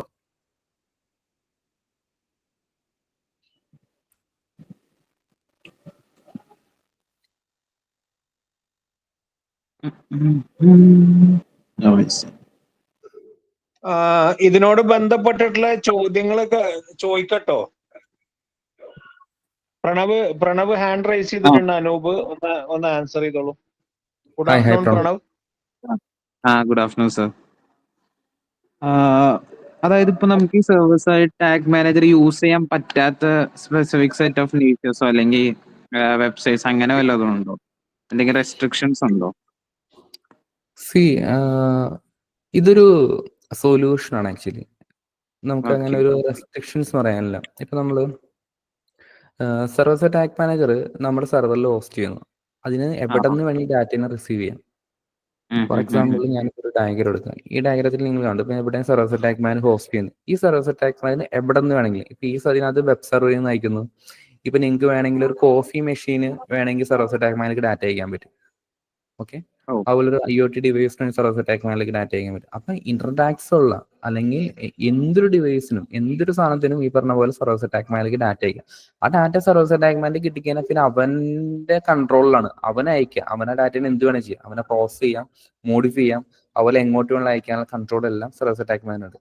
സോ അങ്ങനെ ഒരു റെസ്ട്രിക്ഷൻ സർവീസ് ടാഗ് മാനേജറിന് ഇല്ല. കാരണം സർവീസ് ടാഗ് മാനേജർ എന്നൊരു റെക്കമെൻഡഡ് മെത്തേഡാണ്. ഇപ്പോൾ CNIL ഫ്രഞ്ചിന്റെ ഒരു ഡാറ്റ ഡോഗ് ഉണ്ട്. അവർ ആക്ച്വലി ഒരു അതോറിറ്റി റെക്കമെൻഡ് ചെയ്യുന്നത് അനലിറ്റിക്സ് സെറ്റപ്പ് ചെയ്യാൻ വേണ്ടി സർവീസ് അറ്റാക്ക്മാൻ യൂസ് ചെയ്യാനാണ്.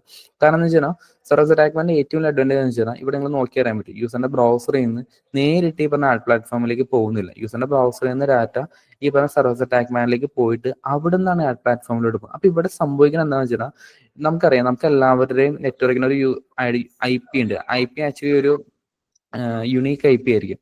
സോ ആ യുണീക്ക് IP നേരിട്ടാണ് നമ്മൾ ഈ പറഞ്ഞ ആഡ് പ്ലാറ്റ്ഫോമിലേക്ക് ഡാറ്റ അയക്കുമ്പോൾ ഈ യുണീക്ക് IPയും കൂടി നമ്മുടെ ഈ പറഞ്ഞ ആഡ് പ്ലാറ്റ്ഫോമിലേക്ക് പോകും. പക്ഷേ സർവീസ് അറ്റാക്ക് മാനേജർ വഴി റൂട്ട് ചെയ്ത് പോകുമ്പോൾ അഡ്വാൻറ്റേജ് എന്താണെന്ന് വെച്ചാൽ നമ്മുടെ യൂണീക്ക് IPയോ അതുപോലെ ബ്രൗസർ ഇൻഫർമേഷനോ നേരിട്ട് ഈ പറഞ്ഞ പ്ലാറ്റ്ഫോമിലേക്ക് പോകുന്നില്ല, സർവീസ് അറ്റാക്കിലേക്ക് വരാം. അപ്പോൾ സർവീസ് അറ്റാക്ക് മാനിൽ വെച്ചിട്ട് നമുക്ക് വേണമെങ്കിൽ IPനെ റിമൂവ് ചെയ്യാം, നമ്മൾ ബ്രൗസറിന് ഇൻഫർമേഷൻ എടുത്ത് കളയാം, എന്ത് വേണമെങ്കിൽ നമുക്ക് മോഡിഫൈ ചെയ്ത് നമുക്ക് ഈ പറഞ്ഞ ആഡ് പ്ലാറ്റ്ഫോമിലേക്ക് കൊടുക്കാം. അപ്പൊ അതിന്റെ ഒരു അഡ്വാൻറ്റേജ് എന്ന് വെച്ചാൽ നമുക്ക് എപ്പോഴും കംപ്ലീറ്റ് കൺട്രോൾ ആണ് നമ്മുടെ കയ്യിൽ. ആ ഒരു കൺട്രോൾ നമുക്ക് കിട്ടുമ്പോൾ അതിനെവിടെയെങ്കിലും റെസ്ട്രിക്ട് ചെയ്യാൻ പറ്റുമോ? ഇല്ല, ഒരിക്കലും റെസ്ട്രിക്ട് ചെയ്യാൻ പറ്റത്തില്ല. അതെനിക്ക് എപ്പോഴും റെക്കമെൻഡ് ചെയ്യപ്പെടുന്ന സൊല്യൂഷൻ ആയിട്ട് തന്നെ നിൽക്കും. ഓക്കെ എനിക്ക് തോന്നുന്നു പ്രണവിന്റെ ക്വസ്റ്റ്യൻ ആൻസർ ചെയ്യാൻ തോന്നുന്നു. ഓക്കെ, ഒരു ഫോളോ അപ്പും കൂടി ഉണ്ടായിരുന്നു. പറഞ്ഞോ. അതായത് ഇപ്പൊ നമ്മൾ വൺസ് ഇത് ഇൻസ്റ്റാൾ ചെയ്ത് കഴിഞ്ഞാൽ നമ്മുടെ നോർമൽ ടാഗ് മാനേജറിന്റെ ഒരു ഇന്റർഫേസ് ഉണ്ടല്ലോ, ആ സെയിം ഇന്റർഫേസിലെ ഇതിൽ തന്നെയാണോ നമ്മൾ പിന്നെ ബാക്കിയുള്ള കാര്യങ്ങളൊക്കെ സെറ്റപ്പ് ചെയ്യുന്നത്? അല്ലെങ്കിൽ ഓക്കെ ഈ നമ്മൾ നോർമലി ഒരു container Google tag manager create ചെയ്യുമ്പോൾ നമ്മൾക്ക് ഒരു കണ്ടെയ്നർ യൂസ് ചെയ്യാൻ പറയും. വെബ് കണ്ടെയ്നർ ഉണ്ട്, സർവർ സൈഡ് കണ്ടെയ്നർ ഉണ്ട്, അതുപോലെ AMP പേജിനുള്ള കണ്ടെയ്നേഴ്സ് ഉണ്ട്, അതുപോലെ മൊബൈലിനുണ്ട്, അങ്ങനെ പല രീതിയിലുള്ള കണ്ടെയ്നേഴ്സ് ഉണ്ടല്ലോ. അപ്പൊ അതിൽ നമ്മൾ നോർമലി ക്രിയേറ്റ് ചെയ്യാൻ നമ്മളിപ്പോൾ ഫ്രണ്ട് എൻഡ് ആയിട്ട് എന്ന് വെച്ചാൽ നമ്മുടെ ക്ലയന്റ് സൈഡായിട്ട് കണക്ട് ചെയ്യാൻ വേണ്ടി നമ്മൾ വെബ് കണ്ടെയ്നർ ക്രിയേറ്റ് ചെയ്യും. ഓക്കെ, അതിന് നമ്മൾ നോർമൽ ടാഗ് മാനേജർക്ക് ടാഗ്സ് എല്ലാം സെറ്റ് ചെയ്യും. ഈ സർവീസ് അറ്റാക്ക് സെയിം തന്നെ അവിടെ നമ്മൾ സർവർ കണ്ടെയ്നർ ക്രിയേറ്റ് ചെയ്യുകയാണെങ്കിൽ സെയിം ഇന്റർഫേസും കാര്യങ്ങളും വരുന്നത്. പക്ഷെ അതിനകത്ത് കുറച്ച് വ്യത്യാസങ്ങളുണ്ട്. 1-2 കമ്പോണൻസ് അധികം ഉണ്ട്. ഇപ്പൊ നോർമലി നമ്മൾ ടാഗ് മാനേജറിൽ വരുമ്പോൾ എന്താ ടാഗ്, ട്രിഗർ, വേരിയബിൾ, ഈ 3 കാര്യങ്ങളല്ലേ വരുന്നത്. പക്ഷെ ഒരു സർവീസ് അറ്റാക്ക് മാനേജറിൽ വരുമ്പോൾ 5 കമ്പോണൻസ് പ്രധാനമായിട്ട്. ഒന്ന് ക്ലയന്റ്, പിന്നെ ടാഗ്, ട്രിഗർ, വേരിയബിൾ, പിന്നെ ട്രാൻസ്ഫോർമേഷൻ. ഈ ക്ലയന്റ് ആണ് ആക്ച്വലി സർവീസ് അറ്റാക്ക് മാനേജറിലുള്ള റിക്വസ്റ്റ് എല്ലാം റിസീവ് ചെയ്യുകയും പ്രോസസ് ചെയ്യുകയും ചെയ്യുന്നത്. ഓക്കെ, ഇപ്പൊ ഞാൻ ഇവിടെ നിന്ന് ഒരു ഇൻഫർമേഷൻ ബ്രൗസറിൽ നിന്ന് ഇൻഫർമേഷൻ സർവീസ് അറ്റാക്ക് മാനേജറിൽ കൊടുക്കുകയാണെങ്കിൽ ഈ സർവീസ് അറ്റാക്ക് മാനേജർ ഞാൻ ക്ലയന്റിനെ കോൺഫിഗർ ചെയ്യണം. ആ ക്ലയന്റ് ആണ് ഇൻഫർമേഷൻ റിസീവ് ചെയ്യുകയും പ്രോസസ് ചെയ്യുകയും ചെയ്യുന്നത്. അപ്പോൾ ആ പ്രോസസ് ചെയ്യുന്ന ബേസ് ചെയ്യുന്ന ക്ലയന്റ് ചിലപ്പോൾ ഒരു ഇവന്റ് ജനറേറ്റ് ചെയ്യും. ആ ഇവന്റിന്റെ ഇൻഫർമേഷൻ ആണ് ഈ സർവീസ് അറ്റാക്ക് മാനേജർ ടാഗും ട്രിഗറൊക്കെ ബേസ് ചെയ്തിട്ട് അവൻ എടുത്തുകൊണ്ടുപോയി ഈ അനലിറ്റിക് പ്ലാറ്റ്ഫോമിലോട്ട് കൊടുക്കുന്നത്. സോ ഇന്റർഫേസ് എല്ലാം സെയിം ആണ്, പക്ഷെ വർക്കിംഗ് കുറച്ച് ഡിഫറെന്റ് ആണ്. കാരണം ഏതോ റിക്വസ്റ്റിനെ റിസീവ് ചെയ്യാൻ നമ്മൾ ക്ലയന്റിനെ സെറ്റ് ചെയ്യണം. ആ ക്ലയന്റ് ജനറേറ്റ് ചെയ്യുന്ന ഇവന്റിന് അഗേൻസ്റ്റ് ആയിരിക്കും ടാഗും ട്രിഗറും വേരിയബിൾ എല്ലാം വർക്ക് ചെയ്യുക. അത്രയും മാത്രമേ ഉള്ളൂ അതിനകത്ത്. ഞാൻ ആക്ച്വലി ഈ ഒരു കാര്യം എൻ്റെ കഴിഞ്ഞ ദിവസം ഒരു വീഡിയോ ഇട്ടിട്ടുണ്ടായിരുന്നു. അതിനകത്ത് ഞാൻ ആക്ച്വലി സെറ്റപ്പും കാര്യങ്ങളും സർവീസ് അറ്റാക്ക് മാനേജറിന്റെ കമ്പോണൻസ് എല്ലാം എക്സ്പ്ലെയിൻ ചെയ്തിട്ടുണ്ട്. സോ ഇൻട്രസ്റ്റ് ഉള്ളവർ അതൊക്കെ നോക്കിയേക്കുള്ളൂ, കുറച്ചും ക്ലാരിറ്റി കിട്ടും. Okay, thank you sir, thank you.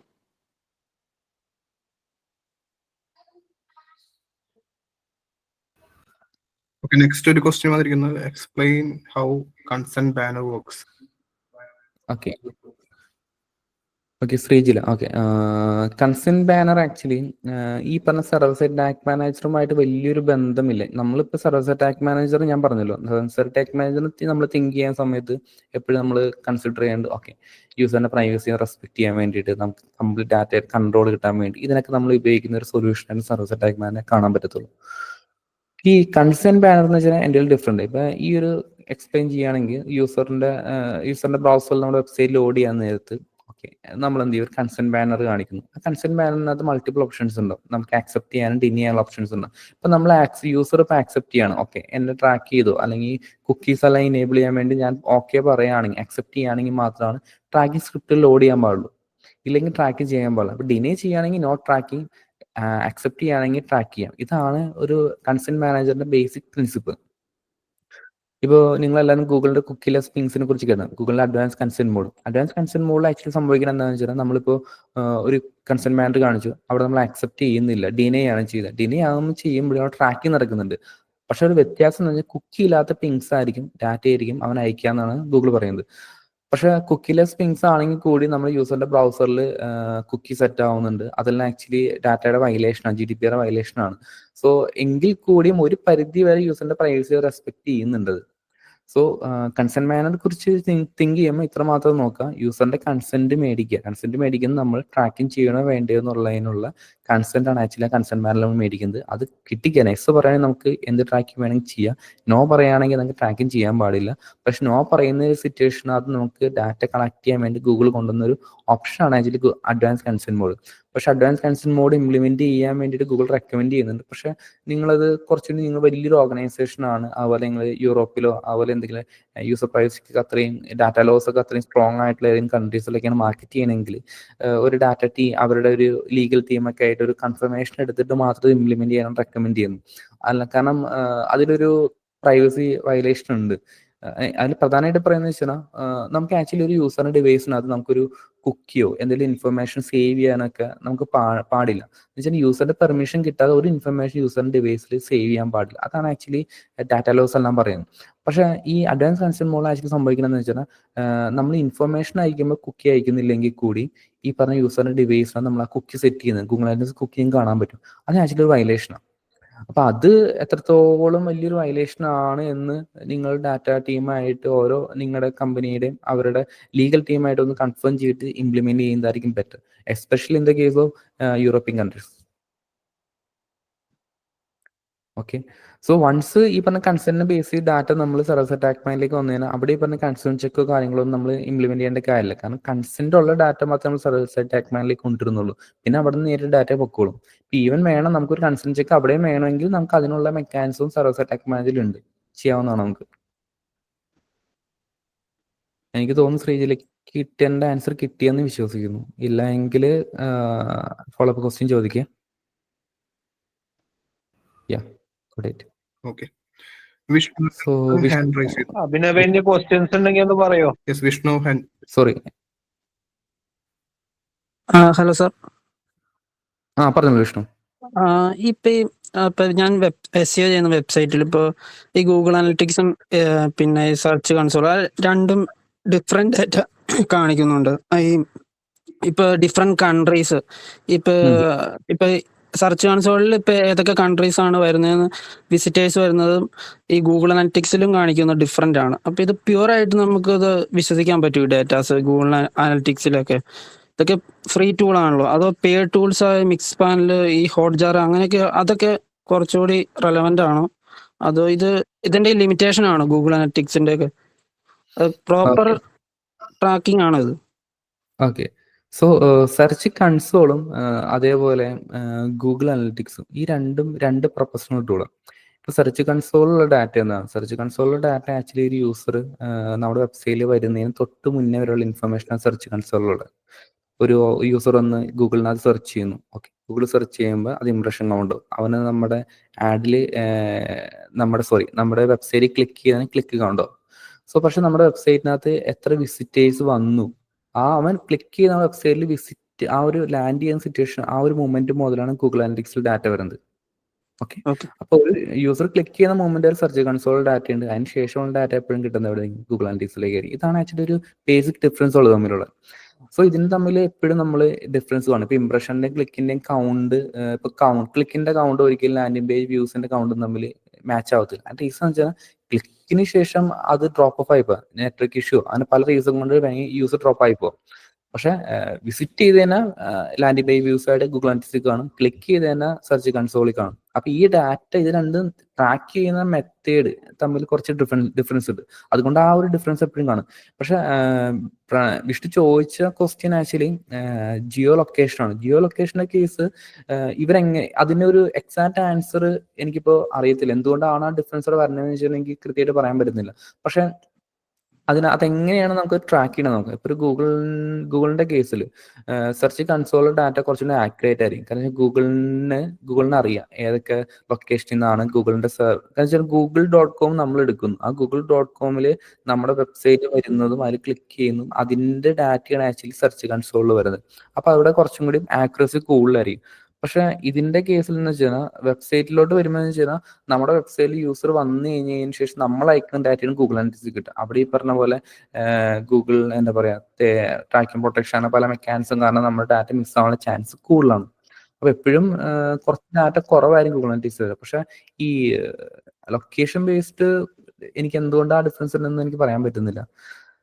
ഇപ്പൊ ഗൂഗിൾ അനലിറ്റിക്സിന്റെ കേസ് ആണെങ്കിൽ അവർ IP ആയിരിക്കും നമ്മുടെ യൂസറിനകത്ത് വന്നു കഴിയുമ്പോൾ നമ്മൾ ഗൂഗിൾ അനലിറ്റിക്സ് നമ്മൾ അയക്കുന്ന ഇൻഫർമേഷൻ നമ്മളിപ്പോ എന്റെ ട്രഡീഷണൽ മെത്തേഡിനകത്ത് നമ്മൾ പറഞ്ഞു നേരിട്ട് നമ്മൾ ബ്രൗസർ ചെയ്യുന്ന ഗൂഗിൾ അനലിറ്റിക്സ് ഡാറ്റ അയക്കുമ്പോൾ നമ്മുടെ IP പോകുന്നുണ്ട്. അപ്പൊ IP വെച്ചിട്ട് അവർക്ക് ഈ പറഞ്ഞ ലൊക്കേഷനും കാര്യങ്ങളൊക്കെ കിടന്ന് കുറച്ചും എഫിഷ്യന്റ് എടുക്കാൻ പറ്റും. പക്ഷെ സർവീസ് അറ്റാക്ക് മാനേജർ വെച്ച് പോവുകയാണെങ്കിൽ ചിലപ്പോൾ ചില സിറ്റുവേഷനകത്ത് അത് ചിലപ്പോൾ എടുത്ത് കളയാനുള്ള ഒരു ചാൻസസ് ഉണ്ട്. അപ്പൊ അവിടെയും ചിലപ്പോൾ വ്യത്യാസങ്ങൾ വരാം. അപ്പൊ എക്സാക്ട്ലി എന്തുകൊണ്ട് അങ്ങനെ ഡിഫറൻസ് വരുന്നു എന്ന് എനിക്ക് പറയാൻ പറ്റുന്നില്ല. ഓക്കെ, ഇപ്പൊ ഈ പെയ്ഡ് ടൂൾസ്, ഈ മിക്സ് പാനൽ പോലുള്ള ടൂൾസ് ഒക്കെ ഉണ്ട്, ഹോട്ട് ജാർഗ്, അതൊക്കെ അതിലെ ഡേറ്റ ഒക്കെ നമ്മൾ വിശ്വസിക്കാൻ പറ്റുമോ? അത് പെയ്ഡ് പർച്ചേസറായ ഇപ്പൊ ഗൂഗിൾ അനലിറ്റിക്സ് എന്നുള്ള ഫ്രീ ടൂൾ ആണല്ലോ. ഓക്കെ ഞാനൊരു ഗൂഗിൾ അനലിറ്റിക്സ് ഫ്രീ ടൂൾ ആയതുകൊണ്ട് മാത്രമാണ് അതിന് വലിയൊരു വാല്യൂ ഇല്ലാത്തത്. ഗൂഗിൾ അനലിറ്റിക്സ് ഒരു പെയ്ഡ് ടൂളായി നിർത്തിയെങ്കിൽ ഏറ്റവും കൂടുതൽ ആൾക്കാർ മേടിക്കാൻ പോകുന്ന ടൂൾ ഗൂഗിൾ അനലിറ്റിക്സ് ആയിരിക്കും. കാരണം ലൈറ്റ് ഇയേഴ്സ് ആയിട്ട് ഗൂഗിൾ അനലിറ്റിക്സ് ആയിട്ട് കോമ്പീറ്റ് ചെയ്യാൻ പറ്റുന്ന ഒരു ടൂൾ ആക്ച്വലി ഇല്ല. അത്രയും കിടിലൻ ടൂളാണ് ഇപ്പോൾ ഗൂഗിൾ അനലിറ്റിക്സ്. അത് നമ്മൾ യൂസ് ചെയ്യുന്നതിന്റെ ഒരു പ്രശ്നം കൊണ്ട് മാത്രമാണ് അത് വരാത്തത്. അതൊരു മാർക്കറ്റിംഗ് അനലിറ്റിക്സ് പോയിന്റിൽ, ഒരു പ്രൊഡക്റ്റ് മാർക്കറ്റിംഗ് പോയിന്റിൽ ഗൂഗിൾ അനലിറ്റിക്സ് അത്രയും പെർഫെക്റ്റ് ആണ്. ഇപ്പോൾ GA3 ആയിട്ട് നമ്മൾ കമ്പയർ ചെയ്യുകയാണെങ്കിൽ GA3 ആക്ച്വലി ഒരു വെബ് അനലിറ്റിക്സ് ടൂൾ എന്ന രീതിയിലായിരുന്നു. പിന്നെ ഗൂഗിൾ അനലിറ്റിക്സ് ഫോർ മൊബൈൽ എന്ന് പറഞ്ഞ ഒരു ഓപ്ഷനാണ് മൊബൈലിനുണ്ടായത്.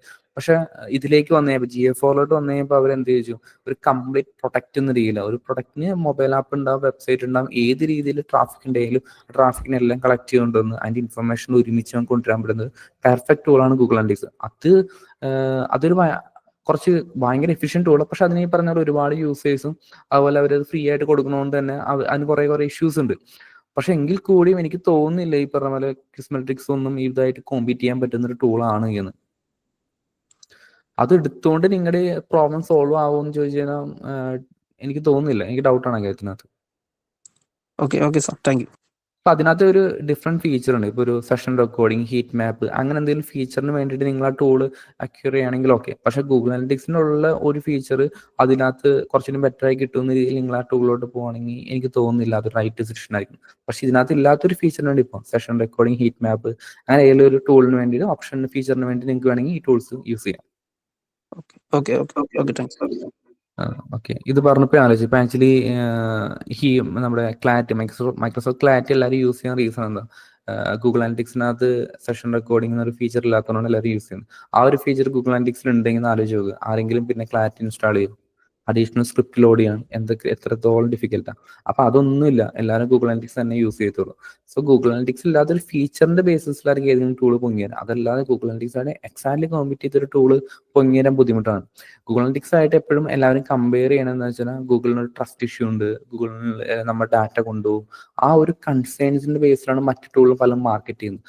അതല്ലാതെ ഗൂഗിളിനേക്കാളും പെർഫെക്റ്റ് ടൂൾ ആകുന്ന രീതിയിൽ ആർക്കും മാർക്കറ്റ് ചെയ്യാൻ പറ്റത്തില്ല. അത്രയും പെർഫെക്റ്റ് ആണ് ഗൂഗിൾ.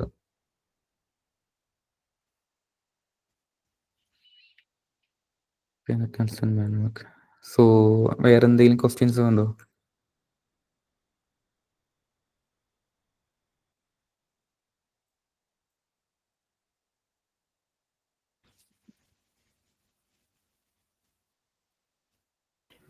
ഇനി ക്വസ്റ്റ്യൻസ് എന്തെങ്കിലും ഉണ്ടോ?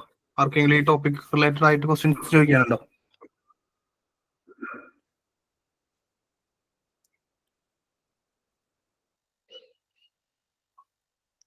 ഓക്കെ, ഇതിനകത്ത് ആരെങ്കിലും നിലവിൽ സർവീസ് ടാഗ് മാനേജർ യൂസ് ചെയ്യുന്നുണ്ടോ?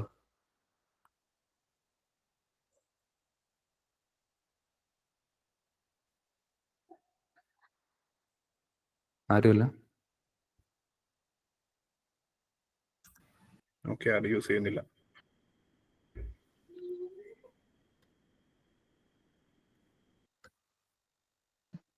അഭിനവ്, ഇനി ഏതെങ്കിലും ക്വസ്റ്റ്യൻസ് ഉണ്ടെങ്കിൽ ചോദിക്കാം. ഇല്ല സാർ, ഇനി ക്വസ്റ്റ്യൻസ് ഒന്നും ഇല്ലാന്ന് തോന്നുന്നു. ആർക്കെങ്കിലും സർവീസ് സൈഡ് ടാഗിങ്ങിനെ കുറിച്ച് ക്വസ്റ്റ്യൻസ് എന്തെങ്കിലും ഉണ്ടോ? ഓക്കെ, ശ്യാം സാർ അവൈലബിൾ ആണോ മീറ്റിങ്ങിന്?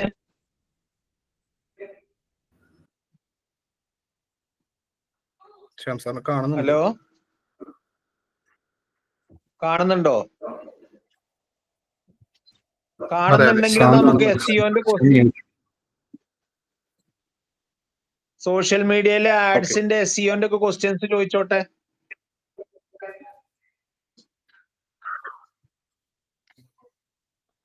ഹലോ, അഭിനവേ ഓക്കെ സാർ, നമുക്ക് കേൾക്കുന്നുണ്ടോ? ഡിസ്കഷനിലേക്ക് പോവാം. ഹലോ, ക്ലിയർ അല്ലേ? ഓപ്പൺ ഡിസ്കഷനിലേക്ക് പോവാം. അതന്നെ ഞാൻ പറഞ്ഞ SEOന്റെ ക്വസ്റ്റ്യൻസ് ആൾക്കാർ ചോദിച്ചോട്ടെ. SEOന്റെ പെയ്ഡ് ആഡ്സിന്റെ, അനലിറ്റിക്സിന്റെ, ഡേറ്റ സ്റ്റുഡിയോന്റെ ഏതാച്ച ചോദ്യങ്ങൾ ചോദിച്ചോട്ടെ. സലീം ഗ്രൂപ്പിൽ ജോയിൻ ചെയ്തിട്ടുണ്ട്. അപ്പൊ പെയ്ഡ് ആഡ്സ് ഉണ്ടെങ്കിൽ അദ്ദേഹത്തിന് കൊടുക്കാം. ഓക്കെ, ആർക്കെങ്കിലും SEO റിലേറ്റഡ് അല്ലെങ്കിൽ മറ്റു ഓപ്പൺ ക്വസ്റ്റ്യൻസ് ഉണ്ടെങ്കിൽ ചോദിക്കാം. നമുക്ക് ഓപ്പൺ ഡിസ്കഷനിലേക്ക് പോവാം. ക്വസ്റ്റ്യൻസ് ഉണ്ടെങ്കിൽ പറയോ. ആഡ്സിന്റെ റിലേറ്റഡ് ആയിട്ട് ഒരു ക്വസ്റ്റ്യൻ ഗ്രൂപ്പിൽ വന്നിട്ടുണ്ട്. ചോദിക്കോ അഭിനവേ? ചോദിക്കുന്നുണ്ട്. ആഡ് അക്കൗണ്ട് തീരെ സ്പെൻഡ് ആകുന്നില്ല, ആഡ് പക്ഷെ ആക്റ്റീവ് ആണ്, സ്പെൻഡ് ചെയ്യണമെന്നാണ് ആളുടെ ആവശ്യം. എന്തെങ്കിലും ഡെയിലി ലിമിറ്റ് ലോ ആണെന്ന് പറയുന്നത്. ആർക്കെങ്കിലും ആൻസർ ചെയ്യാൻ സലീമ ആൻസർ ചെയ്യാൻ പറ്റുമോ? അക്കൗണ്ട് ലിമിറ്റ് സെറ്റ് തന്നെ ചെക്ക് ചെയ്യേണ്ടി വരും. ഒന്ന് അക്കൗണ്ടിന്റെ സ്പെൻഡ് ലിമിറ്റ് എന്തെങ്കിലും ഉണ്ടോ നോക്കേണ്ടി വരും. പിന്നെ ഞങ്ങൾ പേയ്മെന്റുകൾ റെക്കറിംഗ് ആയിട്ട് നിങ്ങൾ പേയ്മെന്റുകൾ ഇപ്പോ നമ്മൾ ക്രെഡിറ്റ് കാർഡ് ഉപയോഗിച്ചിട്ട് ചെയ്യുകയാണെങ്കിൽ നമ്മൾ പേയ്മെന്റ് ഫെയിൽഡ് ആയിക്കൊണ്ടിരിക്കുകയാണെങ്കിൽ സ്വാഭാവികമായിട്ടും നമ്മൾ ഫണ്ട് സ്പെൻഡ് ചെയ്ത് മെറ്റാൻ കുറച്ച് തടയും. അതൊരു റീസൺ ഉണ്ടാവാറുണ്ട്. ഇപ്പൊ നമ്മൾ റെക്കറിംഗ് ആയിട്ട് നമ്മളെ പേയ്മെന്റ് ഇങ്ങനെ ഇടയ്ക്കിടയ്ക്ക് ഇങ്ങനെ ഫെയിൽഡ് ആവുകയാണെങ്കിൽ സ്വാഭാവികമായിട്ട് പിന്നെയുള്ള ദിവസങ്ങളിലൊക്കെ നമ്മൾ സ്പെൻഡ് എന്ത് ചെയ്യില്ല, നമ്മൾ കൊടുത്ത് പഠിച്ചിട്ട് എടുക്കാറില്ല. അങ്ങനെ സിനാരിയോ നമ്മൾ കണ്ടിട്ടുണ്ട്. പിന്നെ ഇതൊന്നും അല്ലെങ്കിൽ നിങ്ങൾക്ക് വേണമെങ്കിൽ നിങ്ങൾ ആടൊക്കെ ഒന്ന് റിസെറ്റ് ചെയ്ത് നോക്കാം. ക്യാമ്പയിൻ ഒന്നും ബാധിക്കില്ല. അത് ഗ്ലിച്ച് വേണമെങ്കിൽ ഉണ്ടെങ്കിൽ അത് ക്ലിയർ ചെയ്തിട്ട് ഒരു റിയാക്ടിവേഷൻ കിട്ടും ആഡ് അക്കൗണ്ടിന്. ഈ ഗൂഗിൾ ആഡ്സിൽ ഈ റീസെറ്റ് നടക്കുമോ? ഗൂഗിൾ ആഡ്സിലും ഈ റീസെറ്റ് നടക്കുമോ? ഗൂഗിൾ ആഡ്സ് എനിക്കറിയത്തില്ല. ഞാനത് ചോദിക്കാൻ കാരണം എന്താ വെച്ചാൽ ഗൂഗിൾ ആഡ്സ് ഒരു വ്യക്തി ഒരു കൊറിയായിട്ട് എൻ്റെ അടുത്ത് വന്നിരുന്നു. അതായത് അദ്ദേഹം ആഡ് കോപ്പി ഒക്കെ മര്യാദക്ക് എഴുതി, കീവേഡ്സ് ഒക്കെ ചൂസ് ചെയ്തു, ബഡ്ജറ്റ് ഒക്കെ സെറ്റ് ചെയ്തു. കീവേഡ് പ്ലാനറിൽ എത്രയാണ് കൊടുത്തിക്കണെന്ന് വെച്ചാൽ അതിന് 2x അദ്ദേഹം കൊടുത്തു. എല്ലാം കഴിഞ്ഞിട്ടും അദ്ദേഹത്തിന്റെ ആഡ് ഈ പറയുന്നത് പോലെ ലേണിങ്ങിലോ അല്ലെങ്കിൽ അത് മൂവ്മെന്റ് ഇല്ലാതെ നിൽക്കുകയാണ്. പറയുമ്പോ അത് 0 സെർച്ച് വോളിയം കീവേഡ്സ് ആണ്. അവിടെ കോമ്പറ്റീറ്റേഴ്സ് ആയിട്ട് കാര്യമായിട്ട് ഒന്നുമില്ല. SEO ചെയ്തതായിട്ടുള്ള ഇതുമില്ല. അതായത് അത്രയും വളരെ നാരോ ഒരു കീവേഡ് ആണ്. അപ്പൊ അത് ഞാൻ എന്റെ രീതിയിലൊക്കെ ഒന്ന് നോക്കി നിങ്ങൾക്ക് എന്തെങ്കിലും ഐഡിയ ഉണ്ടാന്നുള്ളതൊന്ന് അറിയാനാണ്. സീറോ സെർച്ച് പോലെ പിന്നെ അത് സെർച്ച് ചെയ്തില്ലെങ്കിൽ പിന്നെ അത് കീവേഡ് കാര്യം ഉണ്ടോന്നാണ്. അല്ല, 0 സെർച്ച് വോളിയം എന്ന് വെച്ചാലേ ഇപ്പോ ഒരു എക്സാമ്പിൾ പറയുകയാണെങ്കിൽ 0 സെർച്ച് വോളിയം എന്ന് പറഞ്ഞാൽ ഓൾമോസ്റ്റ് 0 തന്നെ. കാരണം എന്താ വെച്ചാൽ അത് റിയൽ എസ്റ്റേറ്റ് ഒറ്റപ്പാലം എന്ന് പറഞ്ഞ ലൊക്കേഷനിലാണ് ഇങ്ങനെ ഒരു വില്ലക്ക് വേണ്ടിയിട്ട് സെർച്ച് ചെയ്യണത്. അവിടെ കാര്യമായിട്ട് റിസൾട്ട് കാണിക്കുന്നില്ല. റിസൾട്ട് കാണിക്കണില്ല എന്ന് പറഞ്ഞാൽ അത്ര കണ്ട് സെർച്ച് വോളിയം അവിടെ ഇല്ല. ആഡ് കാണിക്കാറില്ലല്ലോ അവർക്ക്. പക്ഷെ അപ്പൊ അങ്ങനെ ആവുമ്പോ കണ്ടന്റ് ഉണ്ട്, ചെറിയ തോതിൽ കണ്ടന്റ് ഉണ്ട്. അങ്ങനെ വരുമ്പോ എന്താണ് ഈ ആഡ് കാണിക്കാത്തതെന്നാണ് എനിക്ക് തീരെ മനസ്സിലാവാത്തത്. ആഡ് അക്കൗണ്ടിൽ പോളിസി വയലേഷൻസ് ഒന്നും ഇല്ലതാനോ. ഏകദേശം 5 ലക്ഷം രൂപയുടെ അടുത്ത് ആഡ് സ്പെൻഡ് നടത്തിയിട്ടുമുണ്ട്. ഈ ഗ്രൂപ്പിൽ ആർക്കെങ്കിലും ഒരാൾക്ക് അതിന്റെ ഒരു ഐഡിയ പറഞ്ഞു തരാൻ കഴിയോ? അനൂപിന് എന്തെങ്കിലും തോട്ട് ഉണ്ടോ അതില്?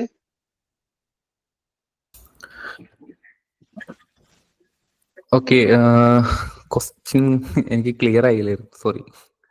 ക്വസ്റ്റ്യൻ ഇത്രയുള്ള അനൂപ്, അതായത് വലിയ സെർച്ച് വോളിയം ഇല്ലാത്ത ഒരു ലൊക്കേഷനിൽ, ആ ലൊക്കേഷനിൽ ഒരു സെർച്ച് ടേമിന് വേണ്ടി നമ്മൾ ഗൂഗിൾ ആഡ്സ് ചെയ്യുമ്പോൾ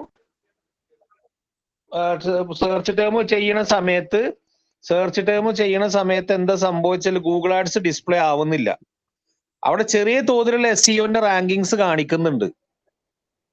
പോളിസി വയലേഷൻസ് ഒന്നും അക്കൗണ്ടിൽ ഇല്ല.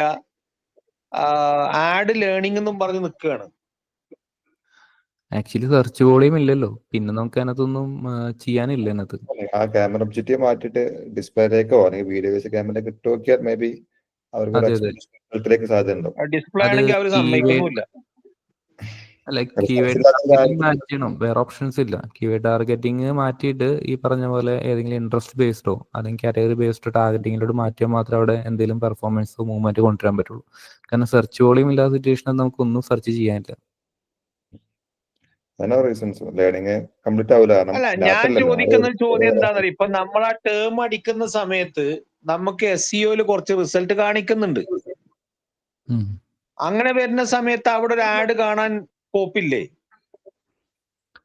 അത് പറയാൻ പറ്റത്തില്ല. കാരണം വെച്ചാൽ അത് ക്വാളിഫൈഡ് ആവത്തില്ല നമ്മുടെ സെർച്ച്. കാരണം നമ്മൾ എത്രയോ ഇപ്പം അധികം ആരും സെർച്ച് ചെയ്യാത്ത എത്രയോ വേർഡ്സ് നമ്മൾ സെർച്ച് ചെയ്യുന്നു, പക്ഷെ അതിനകത്തൊന്നും ആഡ് കാണിക്കുന്നില്ല. ആ കോണ്ടെക്സ്റ്റിൽ അത് അതുകൊണ്ട് ചിന്തിക്കേണ്ടി വരും. അതാണ് സംഭവം.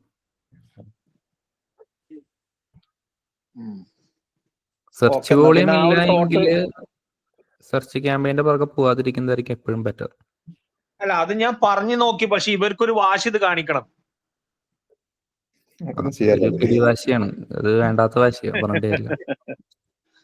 ഞാൻ അവരോട് കുറെ പറഞ്ഞു നോക്കി. സംഭവം എന്താ വെച്ചാൽ ഫ്രൈസുകൾക്കൊന്നും, ഫ്രൈസ് മാച്ചിനും എക്സാക്ട് മാച്ചിനൊന്നും വോളിയല്ല. വോളിയം വളരെ കുറവാണ്, വളരെ കുറവാണ്. അവിടെ എന്ത് കൊടുത്താലും അത് SEO റാങ്ക് ചെയ്യുമെന്ന് പറയുന്ന ഒരു സ്ഥലമാണ്. അതാണ് എനിക്ക് മനസ്സിലാവാത്തത്. അപ്പൊ നിങ്ങൾ പറഞ്ഞപ്പോ ഡിസ്പ്ലേ ആഡ് റൺ ചെയ്യായിരിക്കും അവിടെ നല്ലതെന്നാ? ഇൻട്രസ്റ്റ് ബേസ്ഡ് ആഡ്സ് റൺ ചെയ്യുക. അത് ഡിസ്പ്ലേ ഗൂഗിൾ ആണെങ്കിൽ ഗൂഗിള്, അത് മറ്റേ ആഡ് പ്ലാറ്റ്ഫോം ആണെങ്കിൽ അതിനകത്ത്. അതല്ലാതെ മെറ്റക്ക് അവർക്ക് താല്പര്യമില്ല.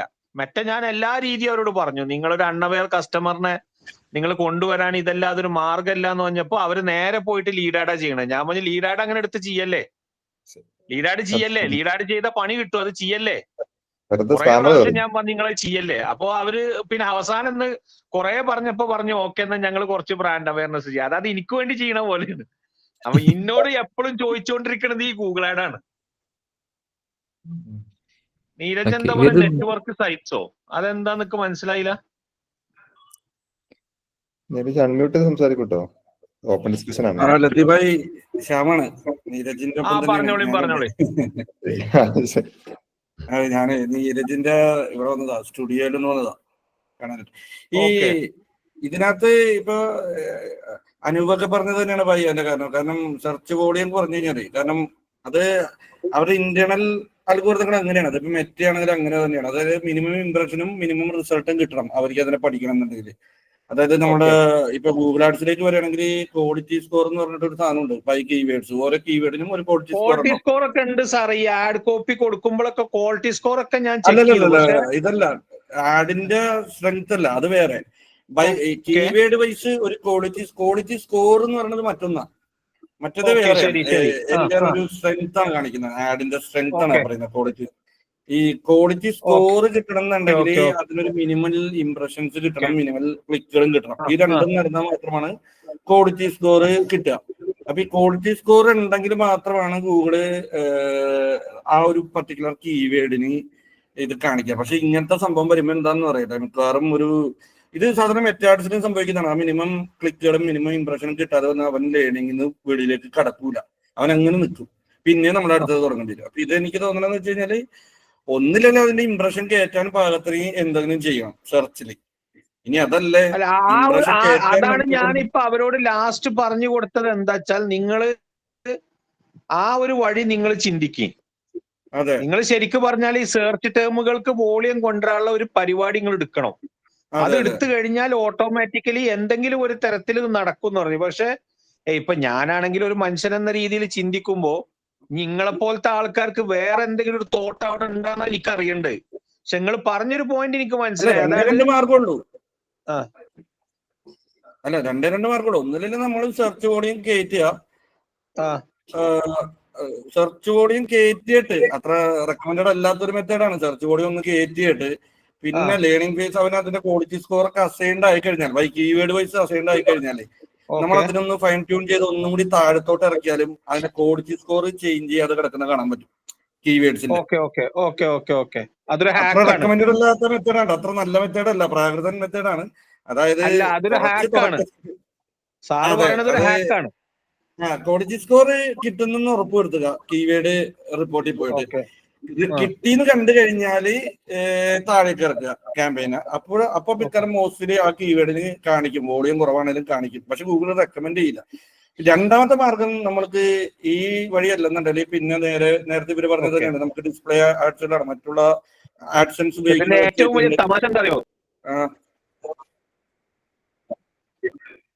ഇതിന്റെ വലിയ തമാശ എന്താ വെച്ചാൽ ഇവര് ഗൂഗിളിനായിട്ട് കണക്ട് ചെയ്തു സപ്പോർട്ടില്. ഈ ഒരു ഓഡിയത്തിന് വേണ്ടിട്ടോ ഗൂഗിൾ പറഞ്ഞു കൊടുത്ത എന്താ വെച്ചാൽ മലയാളത്തിൽ ആഡ് നടന്നത് തന്നെ ഇതന്നെ കിട്ടണില്ല. സെർച്ച് ചെയ്യാൻ നടക്കുന്നത് ഈ നിങ്ങൾക്ക് മര്യാദ ഓഡിയത്തിന് കിട്ടണില്ല, പിന്നെ മലയാളത്തിൽ എങ്ങനെ കിട്ടുക? അവര് ഫണ്ട് യൂട്ടിലൈസ് ചെയ്യാനല്ല അതിന് പറയും. അവരെന്തൊക്കെയാ പറഞ്ഞെന്ന് അവർക്ക് ഐഡിയ ഇല്ല.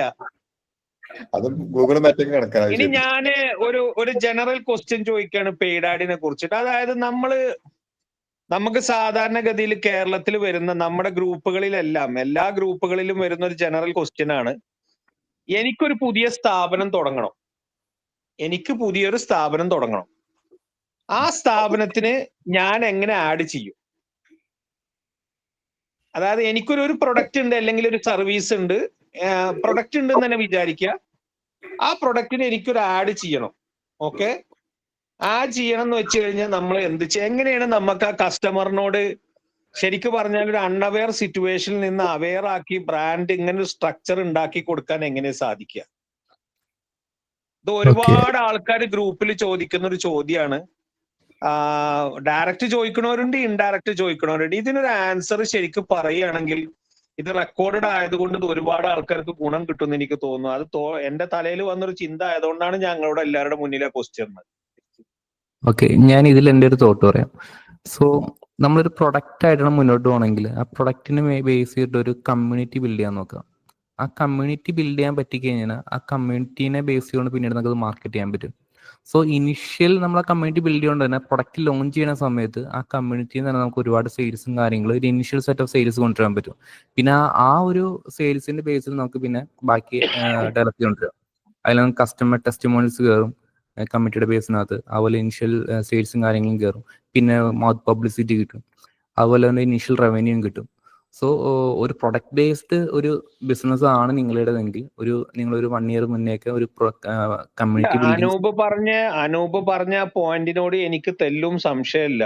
കാരണം എന്താ വെച്ചാൽ ഇപ്പോ അതോറിറ്റി ബിൽഡ് ചെയ്യുന്നതിന്റെ ഏറ്റവും വലിയ തെളിവാണ് കമ്മ്യൂണിറ്റി. നമ്മളെല്ലാവരും ഈ കമ്മ്യൂണിറ്റിയുടെ ഭാഗമായതുകൊണ്ടാണ് നമ്മളെല്ലാവരും ഇത്രത്തോളം ഫ്രീ ആയിട്ട് സംസാരിക്കുന്നതും. I agree to your thought, ഞാൻ അത് അംഗീകരിക്കുന്നു. പക്ഷേ if someone is not literate about this community based management, he's a എന്താ പറഞ്ഞാൽ വളരെ പ്രാഥമികമായ വിവരമുള്ള മനുഷ്യൻ മാത്രമാണ്. he has a product. അദ്ദേഹം പറയുന്ന ഒരു ഏജൻസിയുടെ അടുത്ത് വന്നിട്ട് പറയുന്നു that I want to brand this product, അല്ലെങ്കിൽ ബ്രാൻഡ് എന്ന് പറഞ്ഞത് പോലും ആൾക്ക് അറിയില്ല. അയാൾക്ക് കുറച്ച് കച്ചവടം കിട്ടണം, അതാണ് സത്യത്തിൽ പറഞ്ഞാൽ അയാളെ objective. You can use Meta or you can use Google or you can use native. That's your headache. ആ സിറ്റുവേഷനിലാണെങ്കിൽ കമ്മ്യൂണിറ്റി പോലും ഉണ്ടാക്കാൻ അറിയാത്തൊരു വ്യക്തിയാണെങ്കിൽ നമ്മൾ എന്ത് പറയും എന്നുള്ളതാണ് my simple question. Community build ചെയ്യണ്ട, കമ്മ്യൂണിറ്റി സപ്പോർട്ട് ചെയ്യാൻ പറ്റില്ല, വിളിക്ക് സ്പോൺസർഷിപ്പ് ചെയ്യാം ഇവന്റ്സുകൾ. ഓക്കെ, നിങ്ങൾ പറഞ്ഞത് എന്താ വെച്ചാൽ ലൈവായിട്ടുള്ള കമ്മ്യൂണിറ്റികളിൽ കൊണ്ടുപോയിട്ട് അദ്ദേഹത്തെ ഇൻട്രൊഡ്യൂസ് ചെയ്യണോ? ഇൻട്രൊഡ്യൂസ് ചെയ്യല്ല, കമ്മ്യൂണിറ്റിയുടെ ഓരോ ഇവന്റ്സുകൾ ഉണ്ട്, അതിനെ സ്പോൺസർ ചെയ്യുക കാര്യങ്ങൾ ചെയ്യുമ്പോൾ ആ ഒരു നമ്മുടെ ടാർഗറ്റ് ഓഡിയൻസിന്റെ കമ്മ്യൂണിറ്റി ആണല്ലോ, അപ്പൊ അവരിൽ നമ്മൾ ഫസ്റ്റ് ഇംപ്രഷൻ ക്രിയേറ്റ് ചെയ്യണം. പിന്നീട് നമുക്ക് ആ ബ്രാൻഡ് അവയർനെസ് ഇയാളെ കുറിച്ചിട്ടോ ഇയാളൊരു പ്രൊഡക്റ്റ് മാർക്കറ്റ് ഫിറ്റോ ഇയാളെ അതോറിറ്റിയോ ഒന്നും മനസ്സിലാവാത്ത സ്ഥിതിക്ക് അങ്ങനെ ഒരു കമ്മ്യൂണിറ്റി പിടിച്ച് ഇയാളെ സ്പോൺസർ ആക്കുവോ? അല്ല, പുള്ളി അല്ലല്ലോ, പുള്ളിയുടെ പ്രൊഡക്റ്റ് അല്ലേ സ്പോൺസർ ചെയ്യുന്നത്. അല്ല, ഞാൻ പറഞ്ഞ അതന്നെ, അതിനെ കുറിച്ച് ആധികാരികമായിട്ടൊരു വിവരം ആർക്കും ഇല്ലെങ്കിൽ അതൊരു നല്ല തോട്ടാവുമോ? ഓക്കെ, നമ്മൾ ടാർഗറ്റ് ഓഡിയൻസിന് മുന്നിലോട്ട് നമ്മൾ പ്രൊഡക്റ്റ് ഇൻട്രൊഡ്യൂസ് ചെയ്യല്ലേ. നമ്മൾ ബ്രാൻഡ് അവയർനെസ് ക്യാമ്പയിൻ എങ്ങനെ ചെയ്യുന്നത്? ബ്രാൻഡ് അവയർനെസ് ക്യാമ്പയിൻ്റെ നമ്മുടെ ഒരു അബ്സല്യൂട്ട്ലി അത് അംഗീകരിക്കുന്നു. So you mean to say that നിങ്ങൾ പറയണത് ഇദ്ദേഹം ഒരു പരിചയപ്പെടുത്തി കൊടുക്കണം കമ്മ്യൂണിറ്റികളുടെ ഫ്രണ്ടില്, സോർട്ട് ഓഫ് പാർട്ട്ണർഷിപ്പോ എന്തോ ആയിട്ട്, so that he can garner maximum awareness.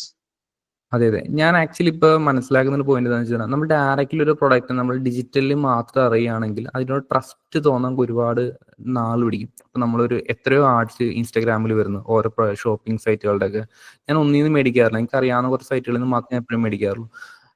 പക്ഷെ നമുക്കൊരു കമ്മ്യൂണിറ്റി വഴി ഏതെങ്കിലും ഒരു കമ്മ്യൂണിറ്റി സ്പോൺസർ ആയിട്ട് ഒരു ബിസിനസ് വരികയാണ്, ഓക്കെ, അപ്പൊ നമുക്ക് ആ ഒരു ബിസിനസിനെ കുറിച്ച് നമുക്ക് ഒരു ഐഡിയ കിട്ടും, നമുക്ക് ആ കമ്മ്യൂണിറ്റിയിലുള്ള നമ്മുടെ ട്രസ്റ്റ് ആ ബിസിനസിനോട് നമുക്ക് തോന്നും.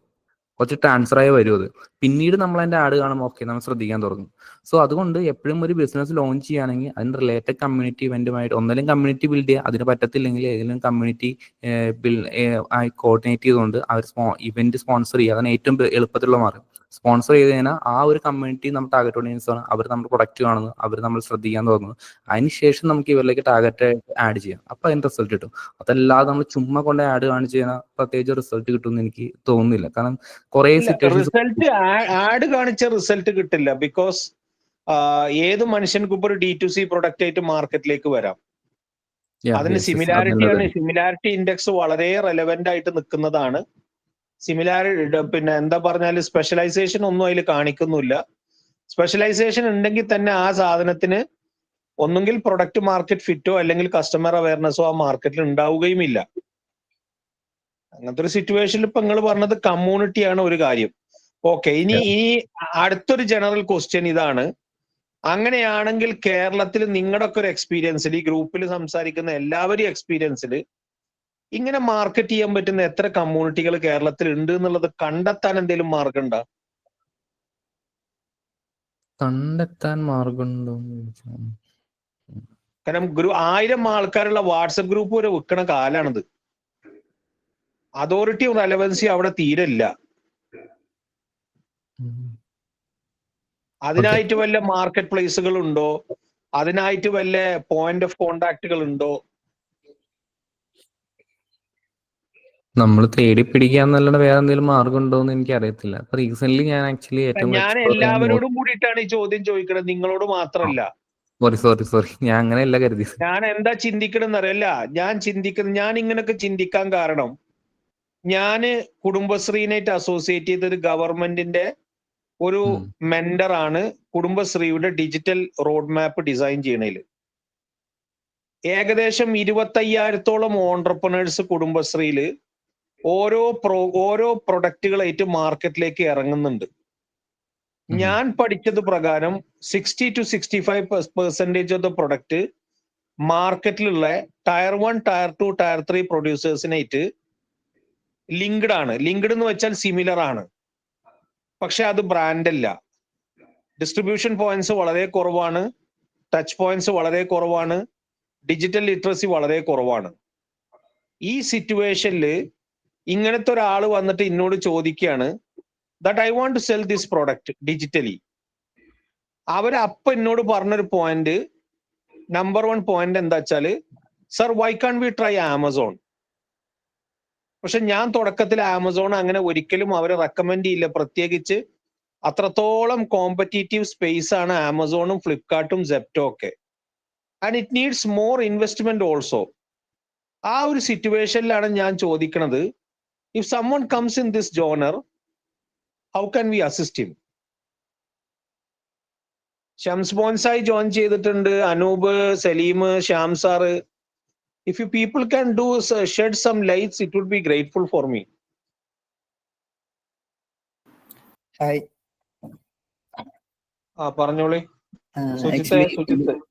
ഇത് വർക്കിംഗ് ആവോന്ന് എനിക്കറിയില്ല. പക്ഷെ എന്റെ ഒരു ഇപ്പൊ എനിക്ക് തോന്നിയൊരു ഐഡിയ ആണ്. അതായത് ഇപ്പൊ നമ്മള് ഓൺലൈൻ ആയിട്ടാണല്ലോ നമ്മളിപ്പോ എല്ലാ കാര്യങ്ങളും ചെയ്യണത്. അപ്പൊ കുറച്ചുകൂടി ട്രസ്റ്റ് ബിൽഡ് ചെയ്യാനായിട്ട് നമുക്കൊരു ഓഫ്ലൈൻ ക്യാമ്പയിൻ പോയി കഴിഞ്ഞാല് മേ ബി വർക്കിംഗ് ആവില്ലേ? ഓൺലൈൻ ക്യാമ്പയിൻ പോകുന്ന സമയത്ത് ഈ സാധനത്തിന് എങ്ങനെ ഡിസ്കവറബിലിറ്റി കൊണ്ടുവരും എന്നുള്ളതാണ് എന്റെ ക്വസ്റ്റ്യൻ. അതായത് ഒരു ഓഫ്ലൈൻ രീതിയിൽ നമ്മൾ നടത്തുകയാണെന്ന് വെച്ചെങ്കിൽ, ഒരു പ്രൊഡക്ട്സ് ഒക്കെ ആണെന്ന് വെച്ചെങ്കിൽ മേ ബി അത് വർക്കിംഗ് ആവില്ലേ? ഓഫ്ലൈൻ നിങ്ങൾ ഉദ്ദേശിക്കുന്നത് ഇവന്റുകൾ നടത്തുകയാണോ? ഇവന്റുകളായിരിക്കാം, അതല്ലെങ്കിൽ നമ്മളിപ്പോ ചിലപ്പോ സ്ഥലങ്ങളിൽ നമുക്ക് കാണാം പേപ്പർ കപ്പിലൊക്കെ മാർക്കറ്റിംഗ് ചെയ്യുന്നത്. ആ ഒരു രീതിയിൽ ഫസ്റ്റ് നമ്മൾ മാർക്കറ്റിംഗ് ചെയ്തിട്ട് എന്നിട്ട് നമ്മൾ പറഞ്ഞത് എന്താ വെച്ചാൽ ഫെമിലിയർ ആക്കുക എന്നുള്ളതല്ലേ? അതെ, കുറച്ചുകൂടി കേട്ടുപരിചയം ആദ്യം ഉണ്ടാക്കുക എന്നുള്ള ഒരു കാര്യം ഫസ്റ്റ് തന്നെ ചെയ്തിട്ട് എന്നിട്ട് ബ്രാൻഡ് നമ്മൾ ബിൽഡ് ചെയ്തിട്ട് കുറച്ച്. പക്ഷെ അവിടെ നിങ്ങൾ ഉദ്ദേശിക്കുന്നത് ഒരു സ്പെസിഫിക് ലൊക്കേഷനിൽ അത് കേട്ടുപരിചയം ഉണ്ടാക്കാനാണോ, അതോ ഈ അതെ സ്പെസിഫിക് ആയിട്ടുള്ള ഒരു ലൊക്കേഷനിൽ ഞാൻ ഉദ്ദേശിക്കുന്നത്. ഇപ്പൊ നമ്മളിപ്പോ കുടുംബശ്രീയുടെ ഒരു കാര്യം പറഞ്ഞല്ലോ, കുടുംബശ്രീയുടെ ആയതുകൊണ്ട് തന്നെയാണ് ഞാൻ ഈ ചോദിച്ചത്. അതെ, അതുകൊണ്ടാണ് ഞാനിത് പറഞ്ഞത്. ഓഫ്ലൈനായിട്ട് നമ്മൾ ഫസ്റ്റ്ലി ചെയ്യുകയാണ് വെച്ചെങ്കിൽ കുടുംബശ്രീയുടെ ഒരു പ്രൊഡക്റ്റ് ആണെന്നോ അങ്ങനെ എന്തെങ്കിലും പറഞ്ഞിട്ട് നമ്മൾ ചെയ്യുകയാണെന്ന് വെച്ചാൽ കുറച്ചും കൂടി ട്രസ്റ്റ് വരികയല്ലേ ചെയ്യുക. നമ്മൾ ഓഫ്ലൈനിൽ ചെയ്തിട്ട് പിന്നീട് ഓൺലൈനിലേക്ക് മാറുമ്പോൾ കുടുംബശ്രീയുടെ പ്രൊഡക്റ്റുകൾക്ക് അത്ര കണ്ട് ട്രസ്റ്റ് കിട്ടുന്നില്ല സുജിത്തെ. കാരണം എന്താ വെച്ചാല് ഇത് ഇപ്പോഴത്തെ ഒരു പ്രോബ്ലം ഞാൻ മനസ്സിലാക്കുന്നത് എന്താ വെച്ചാൽ ടയർ 1 ഗെയിം നമുക്ക് കളിക്കാൻ പറ്റില്ല. കാരണം ഒന്നാമത്തെ കാര്യം നമ്മളടുത്ത് ഡിസ്ട്രിബ്യൂഷൻ പോയിന്റ് ഇല്ല, ബ്രാൻഡ് മാർക്കറ്റിംഗ് ഇല്ല, ബ്രാൻഡ് ഒന്നും നടക്കുന്നില്ല. അത് പോട്ടെ, നമുക്ക് എന്താ പ്രശ്നം വെച്ചാൽ സെക്കൻഡ് ഗ്രേഡും തേർഡ് ഗ്രേഡും പ്രൊഡക്റ്റുകൾ ഒരുപാട് മാർക്കറ്റിൽ വൈറ്റ് ലേബലും ഇറങ്ങുന്ന സമയത്ത് ഈ പ്രൊഡക്റ്റുകൾക്ക് ഫെമിലിയാരിറ്റി വളരെയധികം ഡിമിനിഷ് ചെയ്തുകൊണ്ടിരിക്കുകയാണ്. അങ്ങനെ വരുന്ന സമയത്ത് ഒരാള് നിങ്ങൾ പറഞ്ഞ ഓക്കെ, അത് എങ്ങനെ വെച്ചാല് എനിക്ക് തോന്നുന്ന ഒരു പോയിന്റ്, ഇപ്പോ എന്നെ സംബന്ധിച്ചിടത്തോളം എനിക്ക് തോന്നുന്ന ഒരു പോയിന്റ് എന്താ വെച്ചാല് നമ്മുടെ കുടുംബശ്രീ തന്നെ കുറെ ഇവന്റുകൾ നടത്താറുണ്ട്. ഞാനിങ്ങനെ ഒരു തോട്ട് അവരുടെ അടുത്ത് പറഞ്ഞു, ആ ഇവന്റുകൾക്ക് കുറച്ചും കൂടി ഒരു PR പബ്ലിസിറ്റി നിങ്ങൾക്ക് വരുത്തി കഴിഞ്ഞാൽ ആ ഇൻസ്റ്റൻസിൽ ഒരു ഡിസ്കവറബിലിറ്റി കിട്ടിക്കഴിഞ്ഞാൽ പിന്നെ നിങ്ങൾ ഡിജിറ്റലി ചെയ്യുന്ന സമയത്ത് ചെറിയ തോതിൽ ഒരു അനക്കം വരും തന്നെ. പക്ഷെ വേറെ എന്തെങ്കിലും ചിന്തകൾ ഉണ്ടോ എന്നുള്ളതാണ്. ഷംസിന് എന്ത് തോന്നുന്നു? ഇത് ആമസോണിലേക്ക് കൊണ്ടുവന്നു കഴിഞ്ഞാൽ അവിടെ ഗുണം കിട്ടി? സത്യത്തിൽ ഇപ്പൊ ജോയിൻ ചെയ്തല്ലോ. അപ്പൊ ഈ ക്വസ്റ്റ്യന്റെ ഒരു ബേസ് എനിക്ക് മനസ്സിലായിട്ടില്ല സത്യം പറയുകയാണെങ്കിൽ. ക്വസ്റ്റ്യൻസിന്റെ ബേസ് വളരെ സിമ്പിൾ ആണ് ഷംസ്. അതായത് ഇപ്പൊ കുടുംബശ്രീക്ക് 100 കണക്കിന് പ്രൊഡക്റ്റുകൾ അവർ മാർക്കറ്റിലേക്ക് കൊണ്ടുവരുന്നുണ്ട്. അല്ലെങ്കിൽ ഞാൻ പറഞ്ഞ അങ്ങനത്തെ ഒരു ആള് വന്നിട്ട് നമ്മളെ സമീപിച്ച് പറയാണ്, I want to brand this product or I want to sell through online. പക്ഷെ അവിടെ ഈ പറയുന്ന നമുക്ക് കോമൺ ഡിനോമിനേറ്റേഴ്സ് ഒന്നും നമ്മളെ കയ്യിലില്ല. ബ്രാൻഡ് ഡിസ്കവറബിലിറ്റി നമ്മൾ ചെയ്തിട്ടില്ല, ബ്രാൻഡ് അസോസിയേഷൻ ഇല്ല, ഇന്റന്റ് കീവേഡ്സുകൾ ഒന്നും ഇതിനായിട്ട് കണക്റ്റഡ് അല്ല, ജനങ്ങൾക്ക് ഇതിനെ കുറിച്ച് അറിയില്ല, ഇവർക്കൊരു ട്രസ്റ്റ് ഇല്ല.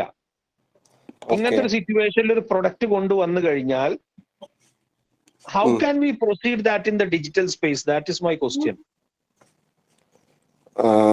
അതില് ബ്രാൻഡ് ഡിഫറൻസിയേഷൻ ഉണ്ടോ ഇതിന്? ഇപ്പോ ബ്രാൻഡ് ഡിഫറൻസിയേഷൻ ഉണ്ടോ എന്ന് ചോദിച്ചാൽ, ഫോർ എക്സാമ്പിൾ പറയുകയാണെങ്കിൽ ചെറിയ തോതിലൊക്കെ ഡിഫറൻസിയേഷൻ ഉണ്ട് എന്ന് നമുക്ക് പറയാം. പക്ഷെ ആ മെസ്സേജിനെ എങ്ങനെ കൊണ്ടുപോയിട്ട് PMFന്റെ മുന്നിൽ വെക്കും എന്നുള്ളത് എനിക്കിപ്പോഴും മനസ്സിലായിട്ടില്ല. കാരണം അത് അത്രമാത്രം ഡിഫറൻസിയേഷൻ അവിടെ ഇല്ല. ഓക്കെ, കാരണം എന്താ വെച്ചാല് ഇപ്പോ 2 ഫാക്ടറാണ്. ഒന്ന്, കുടുംബശ്രീ വഴി വരുന്ന ഒരു പ്രൊഡക്റ്റ് ആവുമ്പോൾ അതിന്റെ ഓഡിയൻസിന് ഒരു ട്രസ്റ്റ് ബാഡ്ജ് അവിടെ ഉണ്ട്. അതിന്റെ ഓഡിയൻസ് എന്ന് പറയുകയാണെങ്കിൽ ഫാമിലീസ് ആണെങ്കിൽ ഓക്കെ, ഒരു കുടുംബശ്രീ കൊണ്ടുവന്നിട്ട് യൂത്തിനുള്ള ഒരു സാധനമാണ് കൊണ്ടുവരുന്നതിന് വലിയ ബ്രാൻഡ് ഡിഫറൻഷിയേഷൻ ഉണ്ടാവില്ല. പക്ഷെ അത് ഫാമിലീസിന് വേണ്ടിയിട്ടാണെങ്കിൽ ഫാമിലീസിന് നല്ല പോയിന്റാണ്. വേണ്ടിയിട്ടാണെങ്കിൽ ഒരു ഫാമിലി റൂൾ ചെയ്യുന്ന ഒരാളുടെ പർച്ചേസ് ഡെസ്റ്റിനേഷൻസ് നമ്മൾ നോക്കിയെടുക്കുക എന്നല്ല. ഫോർ എക്സാമ്പിൾ പറയുകയാണെങ്കിൽ ഒരു പ്രോഡക്റ്റ് കുടുംബശ്രീൻ്റെ അണ്ടറിൽ വരുമ്പോൾ അതിന്റെ സെമാൻറ്റിക് ആയിട്ടുള്ള ഏരിയകളുണ്ട്. അപ്പൊ മിൽമ പോലെയുള്ള സംരംഭങ്ങൾ ഉണ്ടല്ലോ, മിൽമ സ്റ്റോറുകൾ തുടങ്ങിയിട്ടുള്ള സംരംഭങ്ങൾ, അവിടെ അതിനെ ലോഞ്ച് ചെയ്യിപ്പിക്കുക എന്നുള്ളതാണ് ഡിജിറ്റൽ ആക്ടിവിറ്റി കൊണ്ടുവരുന്നേക്കാൾ ബെറ്റർ. അത് ഞാൻ ചെയ്യിപ്പിച്ചെന്ന് വിചാരിക്കും. പക്ഷെ എനിക്കിവിടെ എന്റെ തലച്ചോറിൽ തോന്നിയ ഒരു പെയിൻ പോയിന്റ് ഞാൻ പറയാണ്. ഇങ്ങനെ കുടുംബശ്രീക്ക് ഡിഫറൻസിയേഷൻ ഇല്ലാത്തൊരു പ്രൊഡക്റ്റ് കൊണ്ടുവരുന്ന സമയത്ത് നമുക്കറിയാം ഡിജിറ്റൽ മീഡിയത്തിൽ പ്രത്യേകിച്ച് സോഷ്യൽ സെല്ലിങ്ങിൽ ഈ പറയുന്ന പ്രൊഡക്റ്റുകൾ മേടിക്കുന്ന പെർസോണ മാച്ചിന്റെ ഏജ് ഗ്രൂപ്പിൽ കാര്യമായിട്ട് ഡിജിറ്റൽ പെർസെന്റേജ് ഓഫ് എൻഗേജ്മെന്റ് ഇല്ല. അതാ ഞാൻ പറഞ്ഞത്, ഒരു 45 മേലുള്ള ആളുകളായിരിക്കും കുടുംബശ്രീന്റെ ICP. അതാണ് എന്റെ തലവേദന. അങ്ങനെ വന്നാൽ നമ്മൾ എന്ത് ചെയ്യും? അതിന് ബെറ്റർ തന്നെ നമ്മൾ പറഞ്ഞ പോലെ ഓഫ്ലൈൻ PR, ഈ പിന്നെ ഡിസ്ട്രിബ്യൂഷൻ ചാനൽ ഫുൾഫിൽമെന്റ്, ഈ കാര്യങ്ങളൊക്കെയാണ് ഫസ്റ്റ് ചെയ്യേണ്ടത്. എന്നിട്ട് ഈ സാധനങ്ങൾ ഇപ്പൊ നമ്മൾ ഓൺലൈനിൽ ചെയ്യുന്ന സമയത്ത് ഇവരെന്തായാലും പർച്ചേസിലേക്ക് വരുമ്പോൾ ഓൺലൈൻ ആയിരിക്കൂല ചൂസ് ചെയ്യാം. ബ്രാൻഡ് ബിൽഡിങ്ങിന് വേണ്ടിയിട്ടാണ് നമുക്ക് ഡിജിറ്റൽ യൂസ് ചെയ്യാൻ പറ്റുള്ളൂ. അപ്പൊ യൂസ് ചെയ്യുമ്പോൾ ഇതിന്റെ ഡെസ്റ്റിനേഷൻസ് പറഞ്ഞിട്ട് വേണം നമ്മൾ ഡിജിറ്റൽ ബ്രാൻഡിങ് ചെയ്യാൻ, ഡിജിറ്റൽ മാർക്കറ്റിംഗ് ചെയ്യാനും. അപ്പൊ available in all Milma stores എന്ന് പറഞ്ഞു കഴിഞ്ഞാൽ അതിന് ബ്രാൻഡ് ട്രസ്റ്റ് വന്നു പറ്റൂല. അപ്പൊ ഞാൻ പറഞ്ഞ എഡിബിൾ പ്രൊഡക്ട്സ് ആയിട്ട് ഒരാൾ വന്നാലോ അവിടെ ആമസോണിൽ എത്ര കണ്ട് സ്കോപ്പ് ഉണ്ട്? സ്കോപ്പ് ഉണ്ട്, പക്ഷെ എന്താന്ന് വെച്ചാൽ ഇതിൽ ആമസോണിൽ കൊണ്ടുവരുമ്പോൾ ഒരു ബുദ്ധിമുട്ട് എന്താണെന്ന് അറിയോ? ഈ മൾട്ടി എത്നിക് ആക്സെപ്റ്റൻസ് ഉള്ള എഡിബിൾ സാധനങ്ങൾക്കാണ് ഗ്രോത്ത് ഉറപ്പിക്കാൻ പറ്റുള്ളൂ. ഇപ്പോ കേരളക്കാരനും പഞ്ചാബുകാരനും ഒരുപോലെ യൂസ് ചെയ്യാൻ പറ്റുന്ന സാധനമാണെങ്കിൽ അതിന് ഒരു പൊട്ടൻഷ്യൽ ഉണ്ട്. പക്ഷെ സൗത്ത് ഇന്ത്യ മാത്രം അല്ലെങ്കിൽ കേരളത്തിലെ ഒരാളുകൾക്ക് വേണ്ടി മാത്രം യൂസ് ചെയ്യുന്നപ്പോ നമ്മുടെ തേങ്ങാ ചമ്മന്തിയുടെ പൊടി കേരള തേങ്ങാ ചമ്മന്തിയുടെ പൊടി ആണെന്നുണ്ടെങ്കിൽ അതിന് കേരളത്തിൽ മാത്രമേ ഫാൻസ് ഉള്ളൂ. ഈവൻ തമിഴ്നാട്ടിൽ പോലും ഫാൻസ് ഉണ്ടാവില്ല. തമിഴ്നാട്ടുകാരന്റെ ചട്നി വേറെയാണ്, കേരളത്തുകാരന്റെ ചട്നി വേറെയാണ്. അപ്പൊ എന്തായാലും അവിടെ ഓഡിയൻസ് കുറഞ്ഞു, ലൊക്കാലിറ്റിയും കുറഞ്ഞു. ഇങ്ങനെയുള്ള പ്രോഡക്ട്സ് ആവുമ്പോൾ കേരളത്തിന്റെ, ഞാൻ നേരത്തെ പറഞ്ഞ കേരളത്തിനുള്ളിൽ ഇപ്പോൾ ഫോർ എക്സാമ്പിൾ പറയുകയാണെങ്കിൽ കേരള സർക്കാരിന്റെ കുടുംബശ്രീ ആണെങ്കിൽ അതിന് മാവേലി സ്റ്റോറായിട്ട് കണക്ട് ചെയ്യാനോ അതിൽ ഡിസ്ട്രിബ്യൂഷൻ ചാനൽ ക്രിയേറ്റ് ചെയ്യാനോ പറ്റുള്ളൂ. അങ്ങനെ എന്നിട്ട് അവരുടെ മാർക്കറ്റിംഗിൽ നമ്മൾ ഫണ്ട് ചെയ്തിട്ട് നമ്മൾ വേറൊരു തോട്ട് ഞാൻ പറയട്ടെ. അതായത് ഇപ്പൊ മലയാളികളുടെ ഒരുവിധം പ്രൊഡക്റ്റുകളൊക്കെ നോർത്ത് ഇന്ത്യക്കാര് ഒന്നുമില്ലെങ്കിൽ ഒരു വൺ ടൈം ട്രൈ നടത്തണം എന്ന രീതിയിൽ ചിന്തിക്കുന്നവരുണ്ട് ഇപ്പോ. അതിന്റെ ഒരു എക്സാമ്പിൾ ആണ് നമ്മുടെ രാമേശ്വരം കഫേ എന്ന് പറയുന്ന സ്ഥാപനം ബാംഗ്ലൂർ വിജയിച്ചത്. രാമേശ്വരം കഫേയുടെ ഏറ്റവും വലിയ ഓഡിയൻസ് ബേസ് ഉള്ളത് നോർത്ത് ഇന്ത്യക്കാരാണ്. സൗത്ത് ഇന്ത്യക്കാരെക്കാട്ടിയും കൂടുതൽ നോർത്ത് ഇന്ത്യക്കാരാണ്. അങ്ങനത്തെ ഒരു സിറ്റുവേഷൻ വന്നു കഴിഞ്ഞാൽ അവിടെ എന്തെങ്കിലും ഒരു കിർക്ക് വിദ്യ നടക്കുമോ? നടക്കും, പക്ഷെ അത് ഒരു ട്രെൻഡിന്റെ ഭാഗമായിട്ട് മാത്രമേ അവർ ട്രൈ ചെയ്യാൻ ശ്രമിക്കുള്ളൂ ഫസ്റ്റ് ഓഫ് ഓൾ. അല്ലെങ്കിൽ പിന്നെ ടേസ്റ്റ് ഇപ്പൊ ഞാൻ സമ്മതിച്ചു, ഞാൻ പറഞ്ഞ ട്രെൻഡും സമ്മതിച്ചു. അങ്ങനെ വരികയാണെങ്കിൽ ആ ട്രെൻഡിൽ നിന്ന് എത്ര പെർസെന്റേജിന് നമുക്കൊരു ഒരു ഫസ്റ്റ് ടൈം ബൈനെ ഒരു സെക്കൻഡ് ടൈം ബൈയിലേക്ക് മാറ്റാൻ സാധ്യത നമുക്ക് ചിന്തിക്കാം? അതിൽ കുറവായിരിക്കും പെർസെന്റേജ്. കാരണം സെക്കൻഡ് ടയറിലോട്ട് അത് പോകൂല. കളിക്കാനില്ല എന്നർത്ഥം, വലിയ കളിയൊന്നും കളിക്കാനില്ല എന്നർത്ഥം. അതെ, അതിപ്പോ എന്തായാലും ട്രെൻഡ് എന്ന് പറയുകയാണെങ്കിൽ വലിയ കളിയൊന്നും ട്രെൻഡിൽ നമ്മൾ ആളുകൾ ട്രൈ ചെയ്യാനാണ് വരുന്നത്, അല്ലാതെ അതെ. ഇപ്പൊ നമ്മൾ തന്നെ ഇപ്പൊ ഒരു നോർത്ത് ഇന്ത്യൻ ട്രെൻഡ് വന്നു കഴിഞ്ഞാൽ ഇപ്പൊ ഒരു ഫോർ എക്സാമ്പിൾ പറയാം, ഒരു ഗുലാബ് ജാം അല്ലെങ്കിൽ അങ്ങനെയുള്ള എന്തെങ്കിലും ഒരു സാധനം നോർത്ത് ഇന്ത്യയിൽ ഭയങ്കര ഹിറ്റ് ആണ് പറഞ്ഞിട്ട് ഒരു ഇൻഫ്ലുവൻസർ ചെയ്തു, ഓക്കെ ഒന്ന് ട്രൈ ചെയ്ത് നോക്കാന്നുകൊണ്ട് ഫസ്റ്റ് പർച്ചേസ് നടത്തും. പിന്നെ അതിന്റെ റിക്കറിംഗ് പർച്ചേസ് നമ്മൾ ചെയ്യുന്നുണ്ടോ? ഇല്ലല്ലോ. അങ്ങനെയുണ്ട്. ഇപ്പോ നമ്മളെ കസ്തൂരി മഞ്ഞളിന്റെ കാര്യം കേരളത്തിൽ നിന്ന്, ഇപ്പൊ നമ്മളെ നാട്ടിൽ നിന്ന്, എന്റെ നാട്ടിൽ നിന്ന് ഓൾ ഇന്ത്യ ലെവലിൽ റാങ്ക് ചെയ്തൊരു പ്രൊഡക്റ്റ് ഉണ്ട് കസ്തൂരി മഞ്ഞൾ. അത് ഇപ്പൊ ഇന്ത്യയില് കസ്തൂരി മഞ്ഞൾ അടിച്ചു കഴിഞ്ഞാൽ ഫസ്റ്റ് സെക്കൻഡ് ഏറ്റവും കൂടുതൽ വോള്യം ഇന്ത്യയിൽ സെല് ചെയ്യുന്നത് അവരാണ്. എന്റെ സ്വന്തം നാട്ടുകാരനാണ് പുള്ളി. ഇതേപോലെ കസ്തൂരി മഞ്ഞളിന്റെ ഒരു പൊട്ടൻഷ്യൽ മനസ്സിലാക്കി ആമസോണിൽ ആദ്യം കുറച്ച് കസ്തൂരി മഞ്ഞൾ കുറച്ച് ആദ്യം നമ്മൾ എടുത്തു, മാർക്കറ്റിൽ നിന്ന് സാധനം എടുത്ത് പൊടിച്ച് അത് പാക്കാക്കി വിറ്റ്. എന്നിട്ട് അതിന്റെ ഒരു മാർക്കറ്റ് സ്റ്റഡി കാര്യങ്ങൾ ടെസ്റ്റിംഗ് ഒക്കെ കഴിഞ്ഞതിന് ശേഷം പുള്ളി എന്താ ചെയ്തെന്ന് വെച്ച് കഴിഞ്ഞാൽ അത് ഉറപ്പായതിനു ശേഷം വലിയ ഏക്കർ കണക്കിന് സ്ഥലം വാങ്ങിയിട്ട് അതിൽ കസ്തൂരി മഞ്ഞൾ കൃഷി ആരംഭിച്ച് പിന്നെ സ്വന്തം D2Cയിലോട്ട് മാറി. ഇപ്പൊ ഓൾ ഇന്ത്യ ലെവലിൽ അവർ ഭയങ്കര ഹിറ്റാണ്. ഈ കുർക്കുമിൻ എന്ന് പറയുന്ന ഫാക്ടറിന്റെ മുകളിലാണോ അതോ? അതെന്താണെന്നറിയോ? എന്താന്ന് വെച്ചാൽ അല്ല, അത് നോർത്ത് ഇന്ത്യയിൽ പൊട്ടിപ്പുറപ്പെട്ട കസ്തൂരി മഞ്ഞളിനോടുള്ള ഒരു ട്രെൻഡ് ആയിരുന്നു അതിന്റെ പിച്ച്. പക്ഷെ എന്താന്ന് വെച്ച് കഴിഞ്ഞാൽ കസ്തൂരി മഞ്ഞൾ ഒരു ആയുർവേദിക് പ്രോഡക്റ്റ് ആയതുകൊണ്ട് അതിന് പൊട്ടൻഷ്യാലിറ്റി ഉണ്ട്, റിക്കറിംഗ് പർച്ചേസ് കപ്പാസിറ്റി ഉണ്ട് അതിന്. സോ അവര് പിന്നെ ഫോക്കസ് ചെയ്തത് ആമസോൺ ഡിസ്പ്ലേ ആഡ്സിലൂടെ റിട്ടൻഷൻ മാർക്കറ്റിംഗിലേക്ക് മാറി, പിന്നെ അങ്ങനെ കയറിക്കാണ്. ഓക്കെ, അപ്പൊ അങ്ങനത്തെ പ്രൊഡക്റ്റുകൾക്ക് ചിന്ത നമുക്ക് നടത്താമെന്നർത്ഥം. അതെ, അവര് ഇയർലി 2 CR 3 CRന്റെ സെയില് എല്ലാ വർഷവും ചെയ്യുന്നുണ്ട് പ്രോഫിറ്റ് റേഞ്ചിൽ. പ്രോഫിറ്റ് ആണോ റവന്യൂ ആണോ?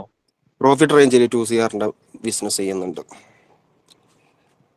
കസ്തൂരി മഞ്ഞൾ. ഓക്കെ ഓക്കെ ഓക്കെ, ശരി. പിന്നെ അവരെ കണ്ടിട്ട് പിന്നെ ഒരുപാട് കോമ്പറ്റീറ്റേഴ്സ് വന്നിട്ടുണ്ട് കേട്ടോ. അവരെ കണ്ടിട്ട് പിന്നെ ഒരുപാട് സെല്ലേഴ്സ് വന്ന് ഇപ്പൊ അത് ഭയങ്കര ഇതിലിപ്പോ ഒരു വ്യക്തി പറഞ്ഞ ഒരു പോയിന്റ് എനിക്ക് ഇഷ്ടപ്പെട്ടു, അതായത് ജോളോ ചിപ്സ്. അതെ അതെ അതെ അതെ.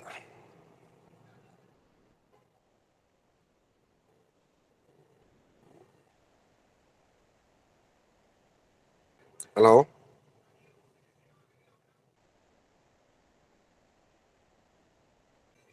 ഹലോ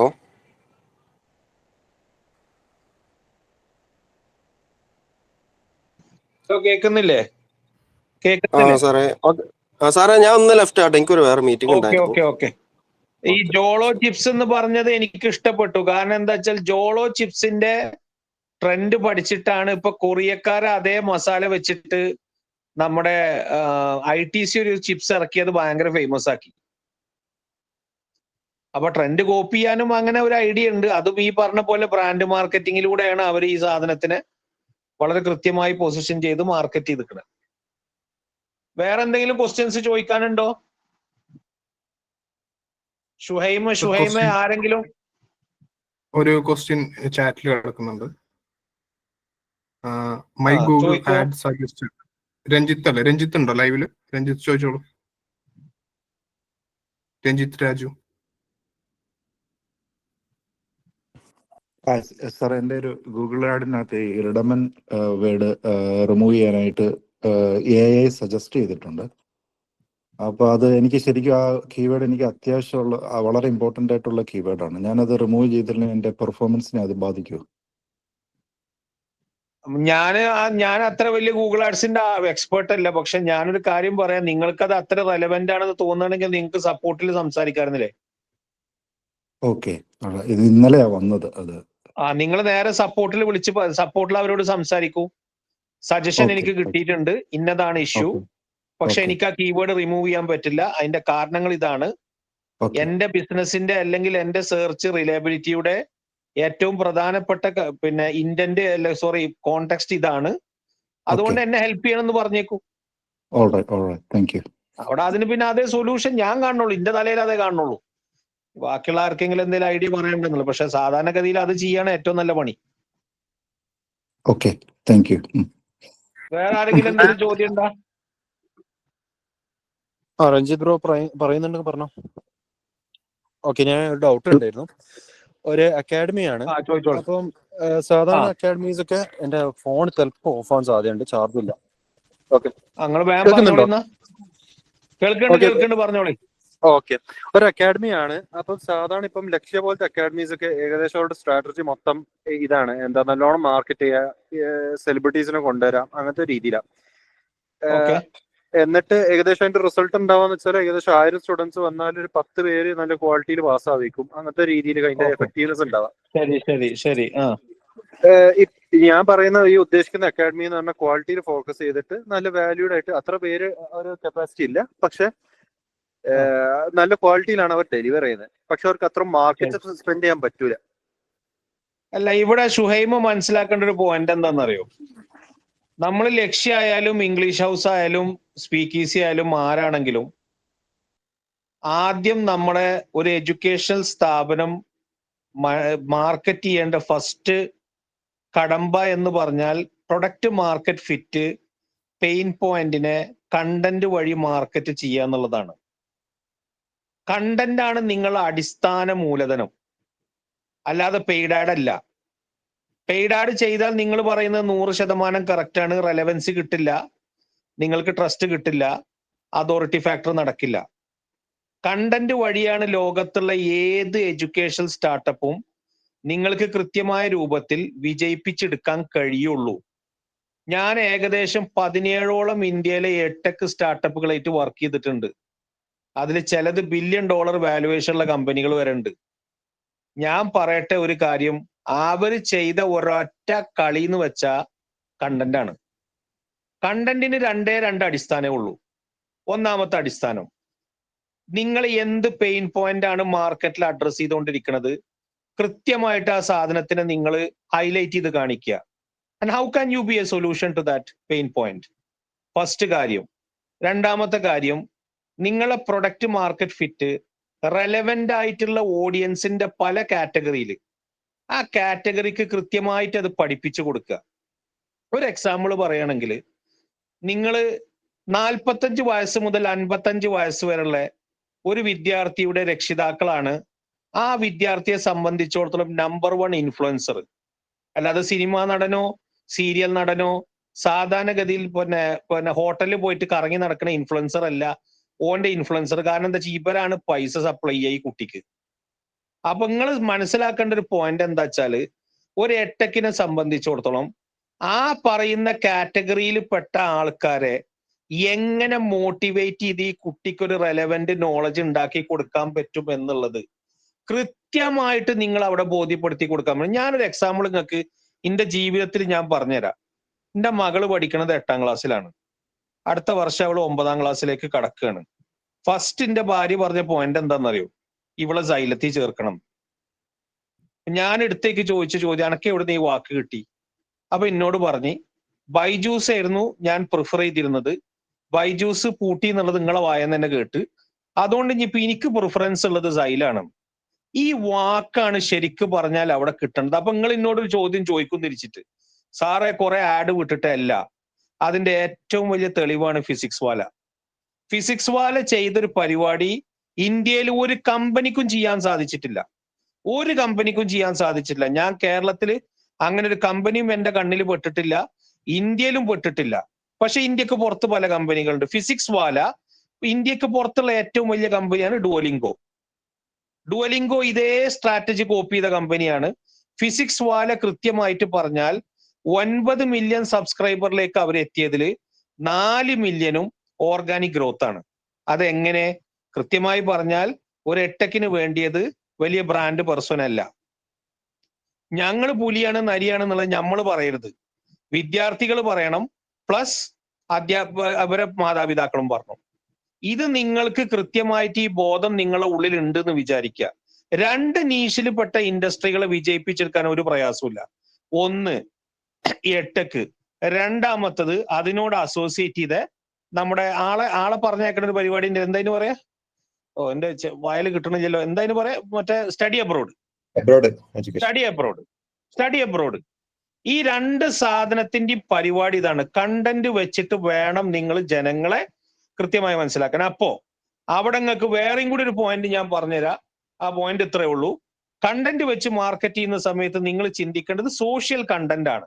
നിങ്ങൾ ഒരിക്കലും SEO കണ്ടന്റ് തെറ്റിദ്ധരിക്കരുത്. നിങ്ങൾ അവിടെ ചിന്തിക്കേണ്ടത് സോഷ്യൽ കണ്ടന്റ് ആണ്. ആ സോഷ്യൽ കണ്ടന്റ് എന്ന് വെച്ച് കഴിഞ്ഞാൽ ഇൻസ്റ്റാഗ്രാം, ഫേസ്ബുക്ക്, യൂട്യൂബ്, അവിടെ നിങ്ങൾ ശ്രദ്ധിക്കേണ്ട ഒരു പോയിന്റ് ഉണ്ട്. യൂട്യൂബിന്റെ ആൽഗോരിതം ഒരു കണ്ടന്റിനോട് എങ്ങനെ പെരുമാറുക എന്നുള്ളത് is entirely different to Instagram, is entirely different to TikTok, is entirely different to Facebook. But there are similarities. അവർ തമ്മിൽ സിമിലാരിറ്റികൾ ഉണ്ട്, അത് അംഗീകരിക്കുന്നു. പക്ഷേ ആൽഗോരിതം ഡേറ്റ കൺസ്യൂം ചെയ്യുന്നതിന്റെ, എൻഗേജ്മെന്റ് വരുന്ന, ട്രെൻഡ് വരുന്നതിന്റെ ഫാക്ടേഴ്സ് ഓരോ പ്ലാറ്റ്ഫോമുകൾക്കും വ്യത്യാസമാണ്. അത് പഠിച്ചാൽ മതി. ഇത്രയും കാര്യം നിങ്ങൾക്കൊരു ലോജിക്ക് ഉണ്ടെന്നുണ്ടെങ്കിൽ നിങ്ങൾക്ക് ഏത് വിദ്യാഭ്യാസ സ്ഥാപനത്തെയും വിജയിപ്പിച്ചെടുക്കാൻ സാധിക്കും. ഞാൻ നിങ്ങൾക്ക് ഒരു എക്സാമ്പിളും കൂടി പറഞ്ഞിട്ട് ഇപ്പൊ ഞാൻ ഈ ടോക്ക് അവസാനിപ്പിക്കാം. സ്പീക്ക് ഈസി ഇംഗ്ലീഷ് നമ്മളെ മലയാളത്തിലെ ഏറ്റവും മഹാനായ നടനായ മമ്മൂട്ടിയെ വെച്ചൊരു റീബ്രാൻഡിങ് എക്സസൈസ് നടത്തി. ഒരു ഓളവും സൃഷ്ടിക്കാൻ കഴിഞ്ഞില്ല. നിങ്ങൾക്ക് ആർക്കെങ്കിലും പറയാൻ പറ്റുമോ? ഒന്നും ചെയ്യാൻ കഴിഞ്ഞില്ല. കാരണം എന്താ വെച്ചാൽ product market fit, persona correct match ചെയ്യാൻ അവർക്ക് ആ ക്യാമ്പയിൻ കൊണ്ട് സാധിച്ചില്ല. അതാണ് നമ്മൾ ആദ്യം ചിന്തിക്കേണ്ടത്. കാരണം എന്താ വെച്ചാൽ നമ്മൾ കണ്ടന്റ് ഡ്രിവൺ ബിസിനസ്സിൽ വലിയൊരു ബ്രാൻഡിനെ കൊടുത്തിട്ട് ഐഡന്റിറ്റി കണക്ട് ചെയ്ത് കഴിഞ്ഞാൽ ഈ പറയുന്ന വാല്യൂ ഡ്രിവൺ ഔട്ട്കം നമുക്ക് 10x കിട്ടില്ല. ഇപ്പോ ശ്രീനിവാസന്റെ മകനായ എന്താണ് വിനീത് ശ്രീനിവാസൻ, അദ്ദേഹത്തെ കൊണ്ടുവന്നിട്ട് പിന്നെ ഏതൊരു ഇംഗ്ലീഷ് ഒരു സ്പീക്കിംഗ് ഇതുപോലെ കൊണ്ടുവന്നു. ഞാൻ 100% പറയട്ടെ, ആ മുഖം കണ്ടിട്ടല്ല ആൾക്കാർ വന്നിട്ടുള്ളത്. ആൾക്കാർ വന്നിക്കുന്നത് എന്താ വെച്ചാൽ അവിടുത്തെ കണ്ടന്റ് ടീം കൊണ്ടുവന്ന, കറക്റ്റ് ആയിട്ട് പറഞ്ഞാൽ എന്താണോ മനുഷ്യർക്ക്. പിന്നെ എട്ടക്കിന് ഒരു കാര്യം കൂടി ശ്രദ്ധിക്കുക. ആ ശ്രദ്ധിക്കേണ്ടത് എന്താ വെച്ചാൽ വിദ്യാർത്ഥികളായിട്ട് കളിക്കുന്ന സമയത്ത് ഈ പറയുന്ന അഭ്യാസം എന്ന് പറഞ്ഞ സാധനം വലിയ ഗുസ്തി എന്നുള്ളത് കാണിക്കാൻ പറ്റില്ല. ഓർക്ക് വേണ്ടിയത് എന്താ? പ്രത്യേകിച്ച് ജെൻസി എന്ന് പറയുന്ന ഈ കൂട്ടത്തിൽപ്പെട്ട ആൾക്കാർക്ക് അറ്റൻഷൻ സ്പാൻ വളരെ കുറവാണ്. അത് നമ്മൾ അംഗീകരിച്ചേ പറ്റുള്ളൂ. കാരണം അവർക്ക് അറ്റൻഷൻ സ്പാൻ, അവർക്ക് ഒരുപാട് കാര്യങ്ങളിൽ അറ്റൻഷൻ ഡീവിയേഷൻ വരുന്നത് കൊണ്ട് അറ്റൻഷൻ സ്പാൻ കൂട്ടാനുള്ള ഏറ്റവും നല്ല പരിപാടി എന്താ? വൈബ് കാണിക്കുക. വൈബിലൂടെ നോളജ് കാണിക്കാൻ പറ്റിയ സ്ഥാപനങ്ങൾക്ക് മാത്രമേ കണ്ടന്റ് ഡ്രിവൺ ഫ്രെയിംവർക്കിൽ വിജയിപ്പിച്ചെടുക്കാൻ പറ്റുള്ളൂ. ആ കാര്യങ്ങൾ ആലോചിച്ചോളി. അതാണ് അതിനുള്ള മാർഗം. ഇനി ബാക്കിയുള്ളവർ മറുപടി പറഞ്ഞ എനിക്ക് അനുഭവിച്ച കാര്യങ്ങളാണ് ഞാൻ നിങ്ങളോട് പറഞ്ഞത്. അങ്ങനെ ഒരുപാട് സ്ഥാപനങ്ങളായിട്ട് ഞാൻ അസോസിയേറ്റ് ചെയ്ത് വർക്ക് ചെയ്തിട്ടുണ്ട്. ആ സ്ഥാപനങ്ങൾക്കൊക്കെ അതിനനുസരിച്ചുള്ള റിസൾട്ടും എനിക്ക് കാണിച്ചു കൊടുക്കാൻ പറ്റിയിട്ടുണ്ട്. കാരണം എന്താ വെച്ചാൽ ഇതല്ലാതെ അവിടെ ഒരു ഓപ്ഷനും ഫ്രണ്ടിലില്ല. ഓക്കെ ലത്തീഫ്, എനിക്ക് അത്യാവശ്യം മനസ്സിലായിട്ടുണ്ട്. ഫീൽഡ് ഇല്ലാത്തതുകൊണ്ടാണ് ബേസിക് ആയിട്ടുള്ള ക്വസ്റ്റ്യൻ ആയിട്ട് എനിക്ക് ഫീൽ ചെയ്തത്. നിങ്ങളുടെ റെസ്പോൺസ് കേട്ടുള്ളൂ. ഓക്കെ, ഇൻഷാല്ലാ എനിക്ക് പക്ഷെ നല്ല വാല്യൂ ആഡ് ആയിട്ടുള്ള ഇൻഫർമേഷൻ ആയിട്ടാണ് ഫീൽ ചെയ്തത്. Thank you. Thank you. ശരി. ഇനി ആർക്കെങ്കിലും ചോദ്യം ചോദിക്കാണ്ടോ?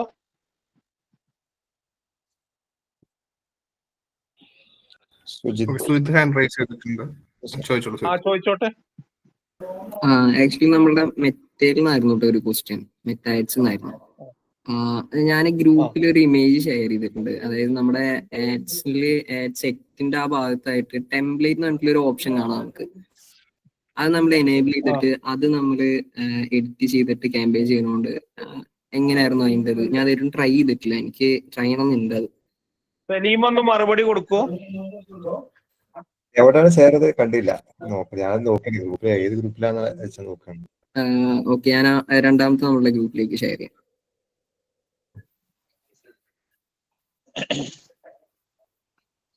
വന്നിട്ടുണ്ട്, അതൊന്ന് ചെക്ക് ചെയ്യോ? വണ്ണിൽ ഇട്ടിട്ടുണ്ട്. ഇപ്പോൾ ഞാൻ 2-ലും ഷെയർ ചെയ്തിട്ടുണ്ട്. 2-ലല്ല, 3-ലും ഷെയർ ചെയ്തിട്ടുണ്ട്. ഓക്കെ, ചോദ്യം എന്തായിരുന്നു കറക്റ്റ്?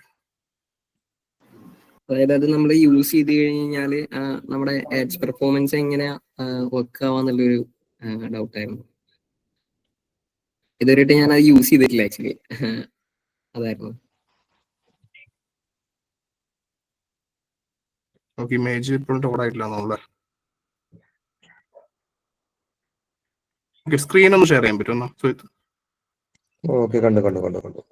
ആ ഓപ്ഷൻസ് അല്ലേ, ക്യാമ്പയിൻ സെക്ഷനിലല്ല. ഞാൻ ട്രൈ ചെയ്തിട്ടില്ല, ട്രൈ ചെയ്തിട്ടില്ല. എനിക്ക് തോന്നുന്നത് മെട്രിക്സ് നമുക്ക് കസ്റ്റമൈസ് ചെയ്യാൻ പറ്റും തോന്നുന്നു. ഇംപ്രഷൻ ഇത് വന്നാൽ മതി, അതേപോലെ തന്നെ റീച്ച് ഇത് വന്നാൽ മതി, നമുക്ക് കസ്റ്റം ചെയ്യാൻ പറ്റും തോന്നുന്നുണ്ട്. ഞാനിപ്പോ അടുത്ത് അത് എക്സ്പ്ലോർ ചെയ്യാന്ന് വിചാരിച്ചത്, പക്ഷെ എനിക്കത് നോക്കിയിട്ട് ഒന്നും മനസ്സിലാവണില്ല. ട്രൈ ചെയ്യാന്നല്ലോ. അതെങ്ങനെ സെറ്റ് ചെയ്യാന്ന് എനിക്കറിയില്ല, എങ്ങനെ സെറ്റപ്പ് ചെയ്യാന്നുള്ള ഒരു ഐഡിയ ഇല്ല. അതായിരുന്നു. എന്തായിരുന്നു? ക്യാമറ ഒബ്ജക്റ്റീവ് കൊടുത്തിരുന്നു. ഏത് സെലക്ട് ഇല്ല, ഞാനത് ഒബ്ജക്റ്റീവ്സ് ഒന്നും ഞാൻ സെലക്ട് ചെയ്തിട്ടില്ല. ഞാൻ ഇങ്ങനെ കൊടുക്കുന്ന സമയത്ത് നമ്മുടെ ക്യാമ്പയിൻ നെയിം കൊടുക്കില്ലേ, അപ്പോഴാണ് ഞാൻ എനേബിൾ ചെയ്യാത്തൊരു സംഭവം ഞാൻ കണ്ടത്. അപ്പൊ എനേബിൾ ചെയ്തപ്പോൾ നമുക്ക് ഒരുപാട് സെറ്റിംഗ്സ് ഉണ്ട് അതിൽ കസ്റ്റമൈസ് ചെയ്യാനായിട്ടുള്ളത്. മെട്രിക്സിന്റെ കുറെ ഭാഗങ്ങളാണ് അതിൽ കാണുന്നത്. അത് ക്യാമ്പയിൻ അത് നെയിമിംഗ് സെക്ഷനിൽ മാത്രമുള്ള സാധനല്ലേ? അല്ല, നമുക്ക് സെറ്റിലും കാണാൻ പറ്റും. അതായത് ക്യാമ്പയിന്റെ എല്ലാ സെറ്റിലും കാണാൻ പറ്റും.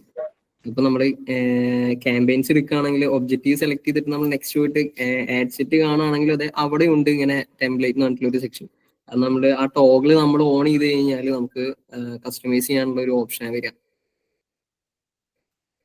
അത് നെയിമിംഗ് പർപ്പസിൽ മാത്രം ടെംപ്ലേറ്റ് തോന്നുന്നു. അതായത് നമ്മൾ ചെയ്ത ക്യാമ്പയിൻ നമുക്ക് സ്പെസിഫൈഡ് അറിയാം. അപ്പൊ അത് നമ്മൾ ടെംപ്ലേറ്റ് സെറ്റ്. അപ്പൊ നമ്മൾ ക്രിയേറ്റ് ചെയ്യുന്ന എല്ലാ ക്യാമ്പയിൻസിനും എന്ത് ചെയ്യും, ആ ഒരു സ്ട്രക്ചേഴ്സിൽ ഇപ്പൊ നമ്മൾ അതിന്റെ ഇടയിലെ സ്പേസറിന് എന്ത് വാല്യൂ കൊടുക്കണം, ഫീൽഡ് സെപ്പറേറ്ററിന് എന്ത് ഏത് സിമ്പിൾ കൊടുക്കണം, ഇങ്ങനെയൊക്കെ വെച്ചിട്ട് ആ നെയിമിങ്ങിനെ സ്ട്രക്ചർ ചെയ്യാൻ വേണ്ടിയുള്ള പർപ്പസ് മാത്രം തോന്നുന്നു. ഞാൻ നോക്കിയിട്ട് എനിക്ക് മനസ്സിലായിരുന്നു. അങ്ങനെയാണോ? I think that's it. ആ ഒരു ടൈപ്പ് വരുന്നുണ്ട്. ഞാനിപ്പോ ട്രൈ ചെയ്ത് നോക്കുന്നു. ഓക്കെ, ക്യാമ്പയിൻ നെയിം കൊടുത്തോട്ടെ. നെയിമിങ്ങിന്റെ ഒരു ടെംപ്ലേറ്റ് ക്രിയേറ്റ് ചെയ്യുന്നു. അത് ക്യാമ്പയിൻ പെർഫോമൻസിനൊന്നും ബാധിക്കുന്ന ഒരു കാര്യം എനിക്ക് തോന്നുന്നില്ല. നോക്കിയിട്ട് ഞാൻ പറഞ്ഞപ്പോ ഒന്ന് ട്രൈ ചെയ്ത് നോക്കിക്കൊണ്ടിരിക്കുകയാണ് ഇപ്പൊ തന്നെ. ഞാൻ കണ്ടിരുന്ന option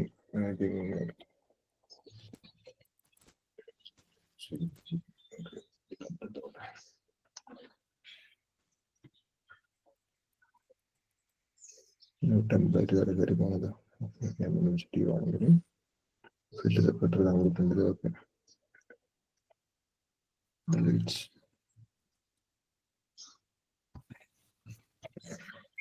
any other questions? Anyone else? Okay,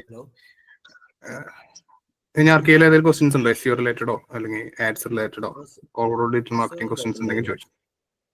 okay, ചോദിച്ചു. അത് ഞാൻ കുറച്ച് മുന്നേ ക്ലയന്റിന് വേണ്ടതെന്ന് വെച്ചാൽ ഇൻസ്റ്റഗ്രാം, ഫേസ്ബുക്ക് വീഡിയോസിന്റെ റീൽസിന്റെ അക്കൗണ്ട് കൂട്ടണം. ഇതിനു മുന്നേ ഞാൻ ഗ്രൂപ്പിൽ ചോദിച്ചിട്ടുണ്ട്, അത് റെഡി ആയിട്ടില്ല. അതായത് നോർമൽ ആളുടെ അക്കൗണ്ട് കയറി നോക്കുമ്പോൾ നമ്മള് കൗണ്ട് കാണുമല്ലോ, എത്ര ആൾക്കാർ കണ്ടു വ്യൂവിന്റെ, അത് ആൾക്കാർക്ക് വരുമ്പോൾ കാണണം. അത്രേ ഉള്ളൂ ക്ലയന്റിന്റെ ആവശ്യം. ഞാൻ ഇൻസ്റ്റഗ്രാമിന്റെ രണ്ടും സെപ്പറേറ്റ് ആയിട്ട് ആഡ് റൺ ചെയ്തു. ഇൻസ്റ്റഗ്രാമും ഫേസ്ബുക്കും വീഡിയോ സെലക്ട് ചെയ്താണ്ട് രണ്ട് ആഡ് സെപ്പറേറ്റ് ആയിട്ട് ആഡ് റൺ ചെയ്തു. ഇൻസ്റ്റഗ്രാമിന്റെ കൗണ്ട് കൂടുന്നുണ്ട്, പക്ഷെ ഫേസ്ബുക്കിന്റെ കൗണ്ട് കൂടുന്നില്ല. ഞാൻ ആദ്യം മാക്സിമം റീച്ച് കൊടുത്തു, കൗണ്ട് കൂടില്ല. പിന്നെ ത്രൂ ഔട്ട് വീഡിയോ അത് കൊടുത്തു, അപ്പോഴും കൗണ്ട് കൂടുന്നില്ല. പക്ഷെ മെറ്റിന്റെ നമ്മളെ ആഡ്സ് മാനേജറിൽ നോക്കുമ്പോൾ ഇംപ്രഷനും റീച്ചും 3 സെക്കൻഡ് മേലെ വ്യൂസ് കണ്ടോലോ ഒക്കെ കൂടുന്നുണ്ട് കാണിക്കുന്നുണ്ട്. പക്ഷെ വീഡിയോന്റെ അക്കൗണ്ട് കയറി നോക്കുമ്പോൾ വീഡിയോന്റെ അക്കൗണ്ട് കൂടുന്നില്ല.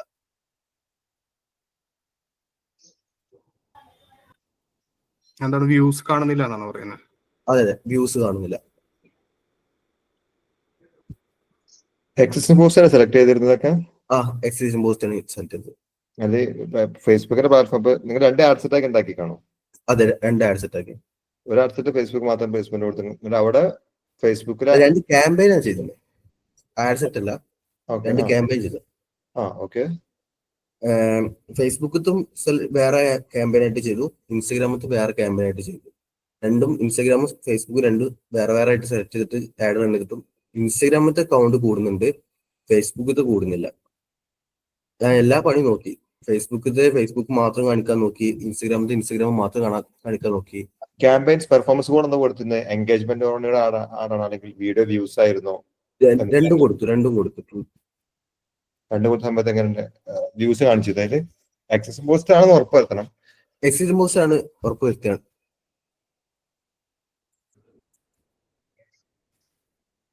ഞാൻ മാക്സിമം റീച്ച് കൊടുത്തപ്പം ആദ്യം മാക്സിമം റീച്ചാ കൊടുത്തില്ലേ, അപ്പം ആ കൗണ്ട് കൂടാത്തോണ്ട് പിന്നെ ത്രൂ ഔട്ട് വീഡിയോ ഓപ്ഷൻ ഉണ്ടല്ലോ, ത്രൂ ഔട്ട് പറഞ്ഞിട്ടുള്ള അത് കൊടുത്തു. എന്നിട്ടും ആ കൗണ്ട് കൂടുന്നില്ല. കയറേണ്ടതാണ്. മേ ബി ടെക്നിക്കൽ വെച്ചായിരിക്കും. ഞാൻ പറഞ്ഞപ്പം എന്താ പറയാ, നമുക്ക് ആഡ് സ്റ്റോപ്പ് ആയി കഴിഞ്ഞാൽ 2-3 ദിവസം കഴിഞ്ഞാൽ പിന്നെ കൂടാറുണ്ട് എന്നൊക്കെ പറഞ്ഞു. ചിലർക്ക് പ്രശ്നം വന്നു.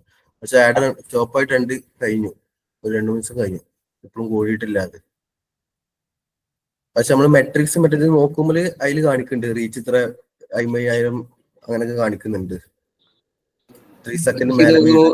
അത് ട്രാഫിക് ഒബ്ജക്റ്റീവിൽ എടുത്തു കഴിഞ്ഞാൽ വെക്കാമെന്ന് തോന്നുന്നുണ്ട്. ഈ ഒരു ഇഷ്യൂ എനിക്ക് ഉണ്ടായിട്ടുണ്ടായിരുന്നു. അത് നമ്മൾ ബൂസ്റ്റ് ചെയ്തിട്ട് കയറുന്നുണ്ടായിരുന്നില്ല. അപ്പൊ ട്രാഫിക് ഒബ്ജക്റ്റീവ് എടുത്തിട്ട് നമ്മള് എക്സിസ്റ്റിംഗ് പോസ്റ്റ് നമ്മൾ സെലക്ട് ചെയ്ത് കഴിഞ്ഞാൽ വെക്കാവും. പക്ഷെ നമ്മുടെ എൻഗേജ്മെന്റ് എടുത്തു വെച്ച് കഴിഞ്ഞാൽ അതില് നമുക്ക് മെസ്സേജ് വരുന്നതാണ് മാക്സിമം ഫോക്കസ് ചെയ്യുക. നമുക്ക് ട്രാഫിക് വരണമെന്ന് ഫോക്കസ് ചെയ്യില്ല. ട്രാഫിക് തന്നെ സെപ്പറേറ്റ് ചെയ്യാൻ നമ്മൾ ഒബ്ജക്റ്റീവ് ആയിട്ട് സെലക്ട് ചെയ്യേണ്ടതായിട്ടുണ്ട്. അങ്ങനെയാണെങ്കിൽ വർക്കൗട്ട് ആവും. ഞാൻ എൻഗേജ്മെന്റും പിന്നെ അവയർനെസ് ക്യാമ്പയിൻ അങ്ങനെ രണ്ടും ചെയ്തു, കൂടാത്തോണ്ട് ഇല്ല, അത് വർക്കിംഗ് അല്ല. അത് ഞാൻ ട്രൈ ചെയ്തിട്ടുണ്ടായിരുന്നു. അത് ഒരിക്കലും വർക്കാവില്ല. അത് ട്രാഫിക് തന്നെ നമ്മൾ സെലക്ട് ചെയ്യണം. ട്രൈ ചെയ്തിട്ട് എന്താണ് അപ്ഡേറ്റ് അറിയിക്കും. മേ ബി പൊതുവെ നമ്മൾ എൻഗേജിംഗ് ക്യാമ്പയിൻ തന്നെ പൊതുവെ ചെയ്യാറുള്ളത്. അതെ, ഞാൻ ബാക്കി ക്ലയൻസ് എങ്ങനെ തന്നെ കൊടുത്തില്ല, അപ്പൊ റെഡി ആയിരുന്നു. അത് ജസ്റ്റ് റീച്ച് കൊടുത്തപ്പോ റെഡി ആയിട്ടുണ്ട്.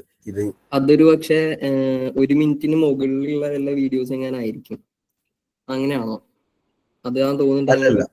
അല്ല, 1 മിനിറ്റ് താഴെ തന്നെയാണ്. എനിക്കൊരു 50 സെക്കൻഡിന്റെ ഒരു വീഡിയോക്കാണ് ഞാൻ ഇതേപോലെ കഷ്ടപ്പെട്ടിരുന്നത്. അപ്പോ ട്രാഫിക്കിൽ ഞാൻ നോക്കൂട്ട് ചെയ്ത് നോക്കി, അപ്പോഴാണ് കറക്റ്റ് ആയത്.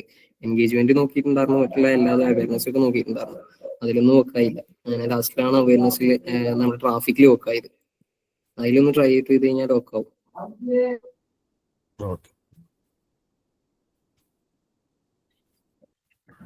ഓക്കെ, ഇനി ആർക്കെങ്കിലും ചോദ്യങ്ങളുണ്ടോ? ഫർഹാൻ ഹാൻഡ് റൈസ് ചെയ്തിരുന്നോ? അതെ ഹാൻഡ് റൈസ് ചെയ്തിരുന്നു. എന്റെ ഡൗട്ട് മെറ്റാഡ്സ് റിലേറ്റഡ് ആയിട്ടാണ്.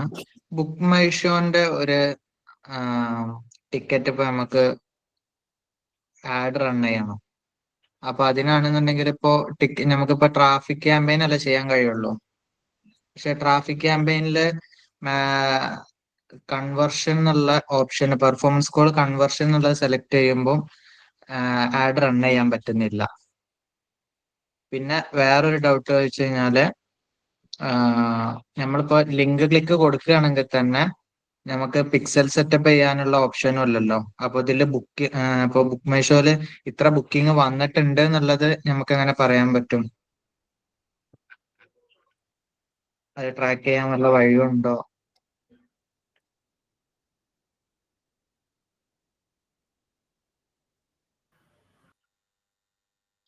അതിലും ചെയ്ത എക്സ്പീരിയൻസ് ഉണ്ടോ book my show based tracking മെറ്റാഡ്സിൽ? Not tried it. എല്ലാവരും ട്രൈ ചെയ്തിട്ടുണ്ടോ?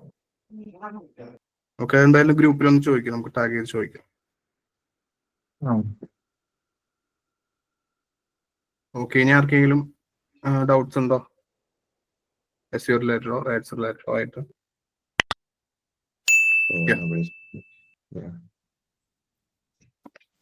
ഓക്കെ, ഇനി ഡൗട്ട്സ് ഒന്നും ഇല്ലെങ്കിൽ നമുക്ക് വൈൻഡപ്പ് ചെയ്യാം അല്ലേ? Thank you guys. Yeah. Okay. Thank you Anibetam for the section. Thank you all. Thank you, Abhinav. Thank you, everyone. Thank you. Bye. Thank you Salim. Thank you all.